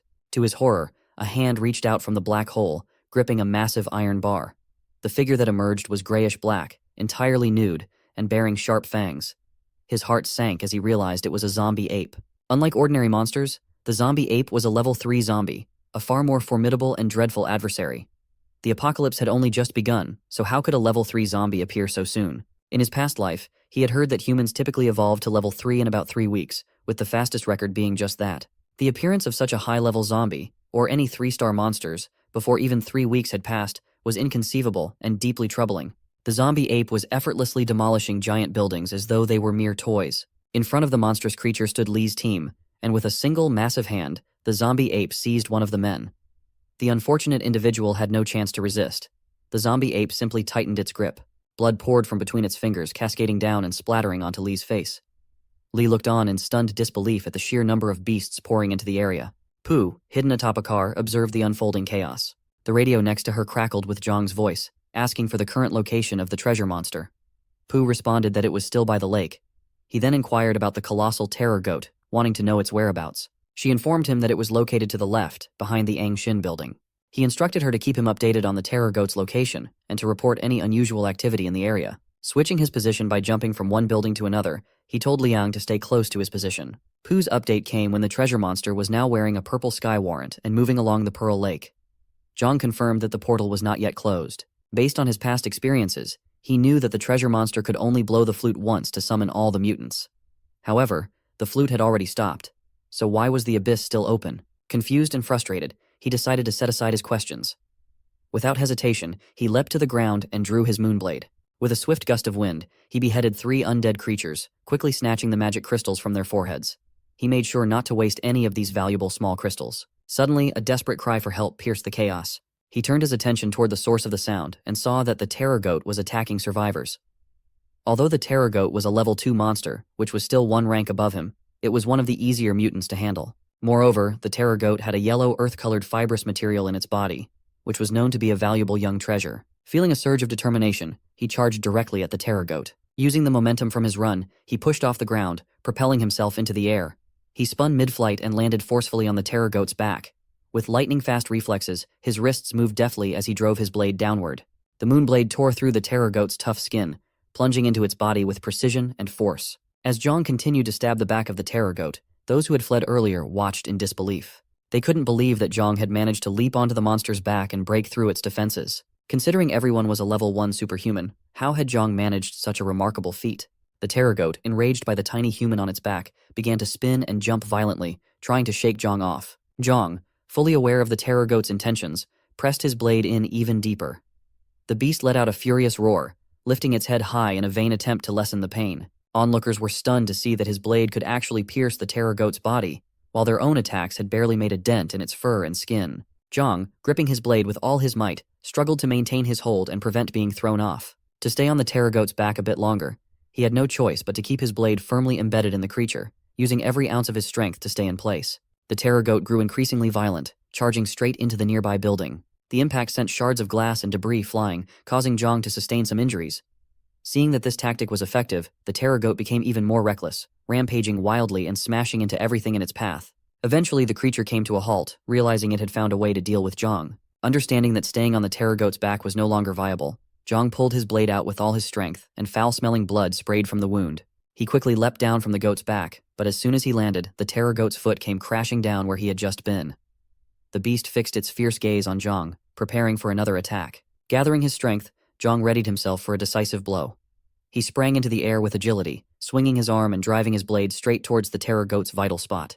Unlike the back, this area was devoid of bones and filled with soft, meaty tissue. The terror goat, writhing in pain, flung Zhang away and immediately charged at him with its massive horns, intent on finishing the fight. Zhang had been hurt, and blood sprayed from his mouth. Despite spitting out blood, he managed a grim smile, knowing that the terror goat was definitely dead. The creature made a final futile attempt to struggle before collapsing to the ground. The survivors from earlier, who had secretly approached to see the outcome, were taken aback. Zhang cast a cold glance in their direction. One of the middle-aged evolved individuals asked how Zhang had managed to defeat the monster. He responded curtly, advising them that if they had decided to run earlier, they should have done so completely and not interfered now. He pointed outside, making it clear that he did not welcome their presence and instructed them to leave immediately. The survivors' faces fell, their expressions sour. They insisted that while Zhang had indeed killed the monster, they had also fought it earlier, claiming they deserved some of the credit. Zhang gave a cold laugh, dismissing their claim. He retorted that they hadn't even managed to breach the monster's skin, and yet had the audacity to claim credit. The survivors, feeling a mix of shame and anger, began to shout and point at Zhang, expressing their frustration. They argued that such a high-ranked monster could be exchanged for valuable resources, and questioned why they should just give up. Zhang, however, had no intention of wasting time on them. He coldly shouted, instructing them to get lost. Although Zhang was only level 1 evolved at the moment, his reputation preceded him. He had already taken down numerous undead and mutants, instilling a sense of awe rather than anger among the group. The atmosphere among them shifted immediately. Their morale seemed to deflate. The man at the center of the group, authoritative and stern, warned him to be smart and get lost. They were determined to take the item, and if necessary, they would deal with Zhang harshly. The middle-aged man noticed his injuries, one arm dangling uselessly, and advised him to think carefully before acting, stressing that rashness would only bring him more harm. His tone was laced with a genuine concern for his safety. Meanwhile, a larger, more boisterous member of the group pointed out that the man in the center had killed someone just the day before. In the current chaotic times, where the old laws no longer applied, killing had become a more accepted practice. The group, now stirred up and aggressive, urged Zhang to surrender the item willingly. Their message was clear. The choice was his, but resistance would come at a cost. Zhang pulled out his radio, and Poo's voice crackled through. The report was urgent. Numerous undead were advancing toward his location. Meanwhile, a little monster with a yellowish gold bag strapped to its back had stormed into a candy store, where a squad of survivors had it surrounded. Zhang understood immediately that the bag was today's main objective. He couldn't afford to let anyone else get their hands on it. His plan was clear: retrieve the valuable item quickly and then make a hasty exit. The group behind him, sensing his hesitation, demanded he leave behind his radio, his blade, and anything else of value if he wanted to walk away unscathed. Zhang turned to face them, his eyes narrowing as he remarked on their insatiable greed. The man in the middle, however, was not interested in negotiating. He was determined to act first. In the wake of the apocalypse, he had seen everything change drastically. The people who once troubled him, scolded him, or tried to undermine him were now irrelevant. The girl who used to threaten his job had become nothing more than a plaything, and the leader who once challenged his authority now groveled before him after he had crippled the man's daughter. The world had shifted, and he was determined to seize his power in this new reality. With a steely resolve, he swung his weapon towards Zhang, ready to assert his dominance and secure his position in this harsh new world. In an instant, a blinding flash of light cut through the chaos. The middle-aged man's weapon slipped from his grasp and fell to the ground. It took him a few agonizing seconds to react, his screams of pain finally breaking the tense silence. Zhang's voice cut through the commotion. "When you want to kill someone, remember, others might want to kill you too." With a swift kick, Zhang sent the man sprawling, crashing into two of his companions, who joined in the cries of agony. As Zhang seized the precious item and made his exit, the onlookers could only watch in stunned silence. Soon after, a horde of undead emerged, and the group's fear became palpable. Desperate cries filled the air as they scrambled to cope with the new threat. Inside a nearby building, the sharp, deafening crack of gunfire echoed as several guns concentrated their fire on the door's defense line. Chengze, after dealing with a pile of mutated rats outside, saw Mo return, visibly shaken and pale. He quickly inquired about what had happened, but Mo only muttered that the giant rats had been nauseating.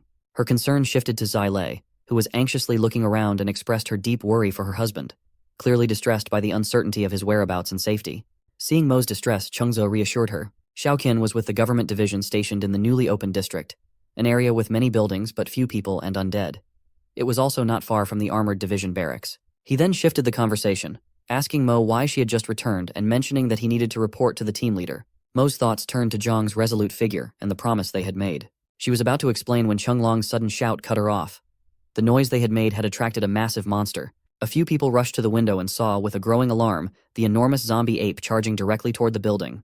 The sight of the monstrous creature was both terrifying and urgent, making their earlier concerns about safety seem trivial in comparison. The armed police squad quickly adjusted their gun muzzles and began firing at the zombie ape. However, as they soon discovered, their bullets had no impact on the creature. The realization hit them hard. If the beast made it downstairs, they would all be doomed. Chungze turned to Mo and urgently told her to help him deal with the zombie ape. Meanwhile, at the 3 o'clock position, Zai Lei cried out as she unleashed flames from her flamethrower. Chunglong and Xiao Hu joined her, their guns firing relentlessly to push back the mutated rats that were swarming in that direction. Chungze watched them struggle against the fast-moving rats when, without warning, a gray arm reached in through the window from below, aiming to grab him. In a split second, Mo's arm shot out, swatting the undead's arm away just in time to save Chungze. But the undead retaliated, its sharp claws tearing into Mo's arm. The close encounter left everyone on edge, battling both the monstrous zombie ape and the relentless undead that threatened their safety. Seeing the scene unfold, Chungze's heart sank. He furiously emptied his clip into the undead's head, his anger barely subsiding despite the relentless fire. Frustrated, he shouted at Mo, demanding to know what she was doing. Calmly, Mo assured him that she was fine and wouldn't be infected. The rest of the group's expressions shifted as they took in the situation. Zai Lei, showing a determined resolve, drew a blade and prepared to cut off her own arm, believing that a disability was better than death. She moved to grab her arm, but Mo quickly intervened, stopping her. Mo then revealed the truth. She had taken evolution medicine and was fine. To prove her point, she showed them her wound, which had miraculously healed, and then punched the wall with such force that it cracked through. Mo declared that she was now an evolver and had consumed evolutionary medicine, so they shouldn't worry about her. Her display left everyone stunned and speechless. Pointing out the window, she reminded them that the zombie ape was still advancing. After a moment of dazed silence, the group saw the massive creature drawing nearer. Instantly, they fired all available bullets at it, but normal ammunition had no effect. Then, a burst of gunfire rang out, hitting the zombie ape's eyes. The bullets were from the special ammo Zhang had given her. The zombie ape roared in fury, clutching its injured eye and grabbing a nearby car to hurl at them. Mo's group quickly dropped to the floor, bracing themselves as the car flew through the air toward their position. At that moment, Zhang was in the midst of a conversation with Liang. She informed him that she had encountered a group of thugs and would need to deal with them before proceeding. Zhang asked if she was capable of handling the situation. Liang assured him that they were not a significant challenge for her. He instructed her to seek out Teacher Pu if she found the situation too difficult. As Zhang spoke, he saw several cars hurtling past between the buildings, their chaotic movement clearly the work of the enraged zombie ape. The creature was using every method at its disposal to vent its fury. Zhang was unaware that his first teammate, whom he had focused on after being revived, was facing a life-or-death struggle. His primary concern was ensuring he reached the treasure monster before others could snatch it away, and he hoped to reach Pearl Lake soon. Zhang, still nursing the injuries from his recent battles, felt a pressing need for a healer on his team. In the apocalypse, many survivors didn't perish from combat, but from missing the crucial window for treatment. Medicines were a rare luxury, far more valuable than food and water, and healers were highly sought after. Having just one pharmacist in his team would allow him to fight at full strength without holding back. Hua Hai, observing the attractive woman before him, regarded her with interest. He explained that it wasn't a matter of not letting Liang go, but that advancing further was extremely dangerous. He suggested that staying with them was the safest option. Despite this, he made his way to the street leading to Pearl Lake's road, hoping to navigate the little monster ahead. The leader of the thugs blocking Liang's path warned her that it was dangerous ahead, and suggested it would be safer for her to stay with them. He thought about how Captain Ye had provided him with weapons and evolution medicine, and even arranged a squad for him, but had taken away a valuable card from the wheel. Hua Hai knew that card was worth far more than the medicine, and it was clear that Captain Ye had used him as cannon fodder. However, this woman intrigued him. Hua Hai was not interested in Liang's appearance, but rather in the evolved aura surrounding her, her unusual weapon, and the fact that her earlier phone call had been to someone else. All these clues indicated that she was part of a squad, and despite her strength, she wasn't even the leader. Seeing Liang's unwavering resolve, he decided to let her go, but demanded she share how she had become so strong. Liang's frustration with the group was palpable. She recounted her past life as one of struggle and exhaustion, feeling like a sheep among predators until the apocalypse came and wiped out those who tormented her. The world had changed dramatically. Even though she faced constant danger, she had never felt so liberated and refreshed. She considered herself fortunate to have met a man who, despite his strictness, truly cared about her well-being. Zhang had taught her how to become stronger and survive in this harsh new world. For the first time in years, she felt she could truly rely on someone. Now, seeing Zhang in grave danger while this group impeded her progress, her face hardened with determination as she cracked her whip, giving the thugs an ultimatum. Either they could choose to get out of her way or face dire consequences. At a newspaper stand, Zhang crouched low, trying to keep himself hidden. Captain Ye's military squad was advancing down the road, and Zhang could see purple ants pouring out of a black hole in the middle of the street, ready to attack the soldiers. The total assault had begun. Captain Ye's command rang out. "Kill them!" Instantly, the army's firepower unleashed a torrent of bullets toward the advancing ants. The first wave of gunfire seemed to have a clear impact, and the soldiers' morale surged as they saw their initial efforts pay off. Hiding behind the newsstand, Zhang shook his head, recognizing that these soldiers were in for a harsh reality check. The giant ants quickly regrouped and counterattacked. They stood upright, almost human-like, and began spraying streams of corrosive green liquid from their mouths. The areas where the liquid landed began to dissolve rapidly, causing agonized screams from the soldiers as their weapons melted into blackened, smoking wreckage. Zhang, concealed on the side, weighed the decision of whether to assist the beleaguered soldiers. But as he watched Captain Ye standing atop a vehicle with a cold, indifferent gaze, his resolve hardened. He sneered and decided to head straight for Pearl Lake without further delay. As Zhang dashed away, Captain Ye noticed him, his eyes narrowing with a cold, dismissive snort. Zhang rounded a corner and arrived at Pearl Lake, quickly scanning the area for the lakeside candy booth. He spotted 2 ants surrounding a wooden house, confirming that he was in the right place. Just as Zhang moved closer, a horn blared, and his expression shifted in alarm. The giant black hole on the lake suddenly expanded dramatically. Zhang couldn't believe what he was seeing. The little monster was opening a dimensional portal for the second time. Amidst the blaring horn, a massive, menacing creature slowly emerged from the dark void. The sight was both shocking and foreboding, escalating the urgency of his mission. The creature emerging from the black hole was an unsettling sight. Its entire body was covered in a deep crimson, and it had 3 thick, crude legs in both the front and back, giving it a grotesque, unnatural appearance. Its forearms, similarly grotesque, grew directly from its shoulders and flanks. The creature was wrapped in heavy, pitch-black iron chains, which clanked with every movement.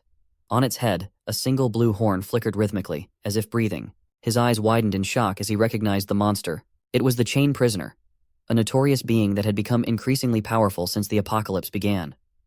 This creature had broken through the Wasteland's fortress and emerged into the outside world. Now, it bore a level 4 green magic crystal embedded in its forehead. This marked it as one of the first level 9 mutants humanity had ever encountered.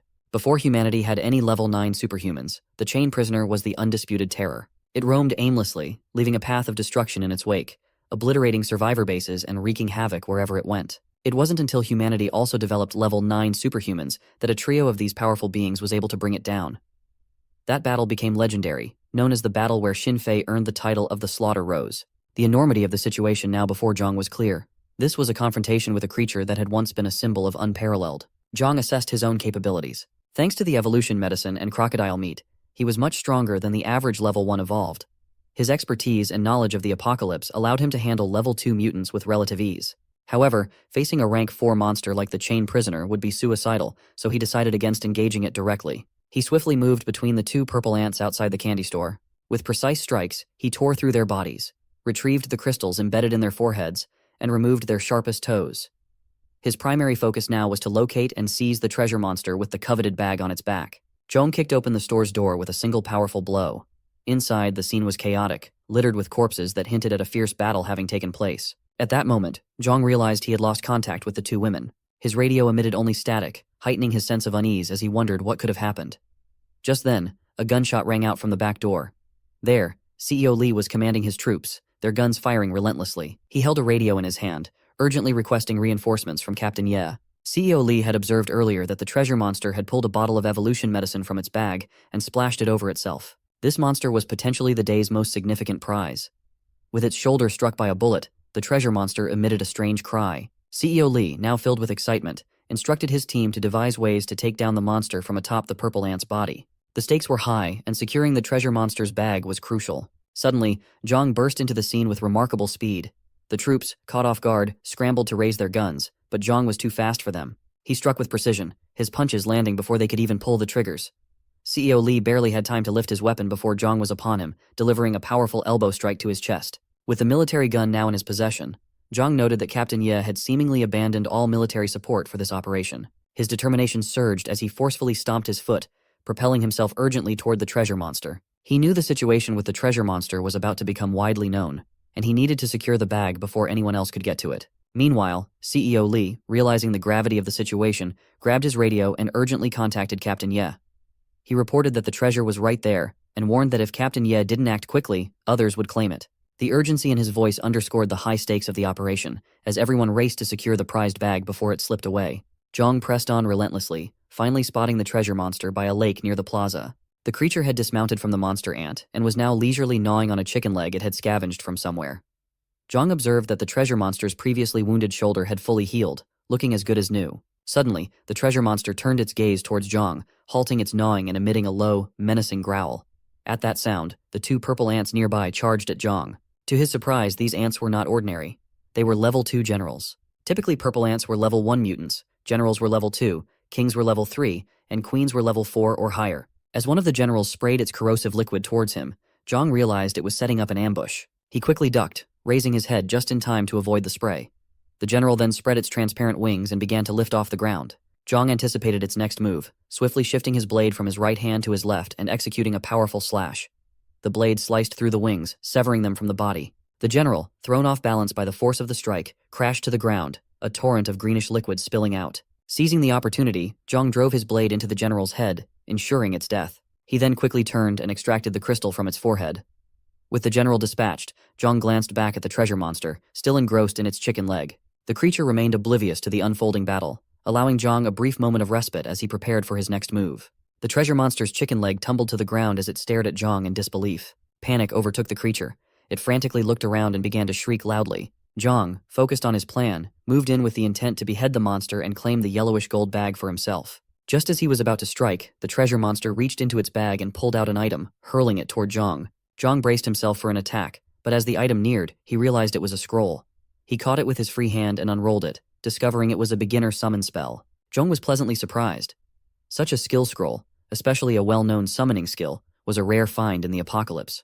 Without hesitation, Zhang gripped the scroll tightly and prepared to learn its secrets. The treasure monster watched in stunned silence as his actions rendered its previous efforts futile. In a desperate move, the treasure monster tossed another scroll toward Zhang. This one was a professional promotion scroll, an item Zhang had paid dearly for in his past life. Now it was being discarded as though it were worthless. His interest in these items grew. He asked the treasure monster if it had any more valuable items, or else he would proceed to kill it. Faced with his threat, the monster quickly produced 2 more items. One appeared to be level 1 evolution medicine, and the other was a profession certificate. Zhang opened the certificate and was astonished to find it read, "Congratulations, you have obtained the profession of gardener." The absurdity of the situation made Zhang speechless. What was once a highly sought-after item now seemed almost inconsequential, yet he couldn't help but appreciate the unexpected windfall. With these new developments, Zhang was both intrigued and determined to continue his pursuit of the treasure monster, eager to see what else it might have to offer. A gunshot rang out, drawing attention. Xiao Hu, intrigued, asked Mo about the type of gun she was using and how it managed to hurt the monster. Cheng Zhe, observing her enjoyment in the fight, finally understood why Mo had left the team for a while. The precise shot had struck the zombie ape's right knee, tearing through the gray skin and exposing the blackened kneecap underneath. The teammates looked on in astonishment, shifting their gaze between the injured zombie ape and the rifle in Mo's hands. Zhang had provided Mo with evolution medicine bullets and this powerful weapon. Despite her impressive contributions, Mo felt that such an expensive reward was more than she deserved. Zhang was the one she believed truly earned it. She explained to her teammates that some things were beyond imagination and almost magical. She promised to reveal more about her newfound strength and the origin of her weapons if they survived the encounter. The formidable power of her gun had forced the zombie ape to pause, lowering its head to inspect the wound. It let out a furious roar directed at Mo. Seeing the zombie ape's renewed aggression, Mo ordered her team to focus their fire on the wound. Just then, someone entered the scene, instructing the shooter to join Director Liu's team. After a moment, the official noticed that everyone was fixated on Mo.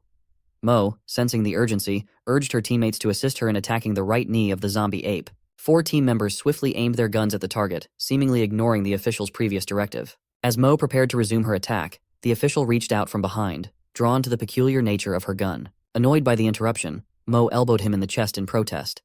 The official reprimanded her, suspecting that her gun might have been acquired through dubious means. He insisted on stopping her to inspect the weapon, adding an unexpected complication to the already tense situation. Mo was fiercely determined to protect everyone's lives. She glared at the official, demanding he get lost immediately. She made it clear that she had no intention of joining Director Liu's team and warned him not to bother her again, or she would kill him. Her outburst left everyone startled. The official, fuming with anger, shouted that Mo was disobeying orders and would face disciplinary action. In response, Mo decisively fired a shot at the wall just beside his ear, using the threat to force him to turn and leave. Chungzu and the others were taken aback by Mo's rash behavior, but couldn't deny the effectiveness of her actions. They wondered if she would be able to stay with the team in the future. Mo, however, was adamant that she had no intention of remaining with the police force. She told them bluntly that aside from the ordinary individuals like her teammates, there was nothing worth keeping her there. Mo expressed her disillusionment with the place, questioning whether they truly understood the purpose of their relentless struggle and what they would ultimately gain from it. Her behavior had seemed odd since her return, but now it was clear. Mo revealed the harsh truth she had overheard. They were being used as cannon fodder for Captain Ye. While Captain Ye could seize the treasure, the rest of them, apart from making sacrifices, would only receive evolution medicine for his wife and child. The revelation left everyone in disbelief, their sense of reality shaken by the stark truth Mo had laid bare. Zhong was taken aback to find that his second profession was gardener. Although it wasn't what he had expected, he recognized some similarities between gardeners and artisans. Both professions boasted multiple skills beyond the standard set. For gardeners, there were two main abilities. The first was cultivation, the skill to plant seeds and accelerate their growth with remarkable speed and efficiency. This ability could lead to some extraordinary results. The second skill was activation, the power to control plants and use them to accomplish various tasks. He recalled from his past life an encounter with a sycamore tree, an evolution of which was so formidable that even the strongest of human and monster factions dared not approach it. Known as the Heaven Tree, its sheer presence was awe-inspiring. He felt a surge of excitement at the thought of commanding mutated plants, imagining the advantages of growing food and producing resources in the apocalypse. Eager to see if the treasure monster had anything else to offer, he asked for more. The treasure monster, in response, tossed another item toward him. He reached out to grab it, but a sudden sense of danger made him wary. He instinctively dodged, just as the item hit the ground and exploded with a loud boom. As the smoke began to clear, a glowing green venomous monster emerged from the haze. It had no crystal on its forehead and was clearly a summoned creature. The blue aura surrounding it radiated intense corrosive properties, making it a formidable and dangerous opponent. He hesitated to draw his blade, fearing it might get damaged. Instead, he quickly plunged his hand into the fountain beside him. As his hand submerged, the water began to bubble and froth, and within seconds, a human-shaped water elemental emerged. With its gaping mouth, the elemental unleashed a powerful stream of water at the glowing, venomous monster. The two creatures clashed fiercely in a chaotic battle. This was a result of his basic skill transference. The summoning was limited to just 1 minute, so he knew he needed to act fast for a decisive victory. The treasure monster, bewildered by his sudden move, glanced at him with a look of disbelief before attempting to flee. However, it only made it a few steps before running straight into Lee's group. Lee's sinister laugh filled the air as he declared, "Kill them." His subordinates immediately opened fire, their bullets tearing through the air. Zhong, agile and quick, darted behind a nearby sculpture, feeling a surge of frustration. He couldn't avoid the gunfire and was deeply reluctant to see the treasure monster fall into Lee's hands. With the enemy's magazine running low, he seized his chance. He pulled out a pistol and with precise aim, took down 2 of Lee's men in a single dive. The remaining fighters scattered in fear, seeking cover. Taking advantage of the chaos, he charged towards the treasure monster. Amidst the gunfire, he reached the monster, seized it, and swiftly grabbed the prize. In that intense moment, he experienced the most profound emotional upheaval since his revival. Every time he had scrambled for treasure mutants in his past life, the fights had been brutal, with death rates soaring above 60%. The victorious few had always treated the treasure mutants as nothing more than a minor nuisance. Today, he was poised to be the victor, wasn't he? But suddenly, a chilling premonition swept over him. Zhong reacted instantly, dodging to the side. A split second later, he saw a flash of movement. The treasure monster let out a wretched shriek as its mouth lashed out. He narrowly avoided a savage attack, but if he hadn't moved in time, that severed arm would have been his. As he glanced around, his heart sank. He hadn't anticipated this. 3 evolved humans had arrived, attacking with ruthless efficiency. Clearly, they were well adapted to the apocalypse and fought with a level of brutality that he had not expected. He ignored their warnings and decisively grabbed the yellowish gold bag, clutching it tightly in his hand. However, beams of light speed spears shot toward him, forcing him to pull back. A long spear came dangerously close to his face. If his right hand hadn't been injured, he might have managed to fend off the attack, but in his current state, taking on 3 evolved humans at once was too risky. Reluctantly, he had to fall back. As he retreated, he kicked the treasure monster away, surprising the trio. They hadn't expected him to risk his life to protect the bag. Lee, seeing the opportunity, quickly informed Wang that the target was right before them. Wang smirked, clearly pleased with the turn of events. The leader, fuming with anger, cursed Zhong and ordered his men to focus on grabbing the bag first, ignoring his presence. Wang instructed his partner to secure the treasure while he created a diversion. A fierce battle ensued, turning the area into a chaotic mess of water and debris. The next step was to seize the opportunity and capture the treasure. Wang Ting's team knew they had to wait for the perfect moment to snatch it back, ensuring they made their move at the right time to maximize their chances. The situation with Mo was rapidly deteriorating. The zombie ape had a horde of undead blocking the entire area in front of the building, making it impossible for Mo to get a clear shot. With only one bullet left, treated by Zhang, her options were running thin. The thought of all her efforts being wasted was overwhelming. Just as Mo grappled with her next move, she caught sight of a familiar figure rushing towards her. Pooh. If Pooh was here, Zhang couldn't be far away. With renewed determination, Mo leapt out of the window. Chengze, unable to stop her, could only watch in alarm as she made her daring escape. The reunion between Mo and Pooh was filled with relief and emotion. Before they could fully exchange words, a deafening roar drew their attention. High above, atop a skyscraper, a monstrous fish face emerged, the chain prisoner. The sight was both horrifying and awe-inspiring, an ominous reminder of the chaos that was about to unfold. Seeing Mo leap out of the window with such resolve, Chengze was left puzzled. Chenglong and Xiaohu exchanged determined glances before immediately jumping down to follow her. Chengze and Zai were left frozen, their thoughts racing. Just then, footsteps echoed from outside the door. The secretary, who had previously fled in a panic, had returned with reinforcements in search of Mo. Both, enraged, argued that these soldiers would be far more useful in the battle rather than turning against their own. Chengze, intent on retrieving Mo, decided to follow the path the others had taken. Zai admired Chengze and his determination. Though she longed to join them, her thoughts were with her husband, waiting for their reunion. Realizing their situations were different, she reluctantly stayed behind. Meanwhile, the towering and terrifying chain prisoner loomed ominously atop the high-rise. Pooh informed Mo that the last time she saw Zhang was near that monster. Mo's face tightened with concern. She was resolute in her desire to find him, hoping he was unharmed. The sight of the monster was indeed formidable, but Pooh pulled Mo's hand, urging her to focus on rescuing Liang, who was in immediate danger. While Mo was deeply concerned about his situation, Pooh assessed the situation and concluded that Zhang was likely searching for something rather than actively provoking the enormous monster. She suggested focusing on rescuing Liang first, and then returning to find him. Mo, though still worried, gritted her teeth and agreed. Just then, Chenglong, Xiaohu, and Chengze arrived, having followed Mo's lead.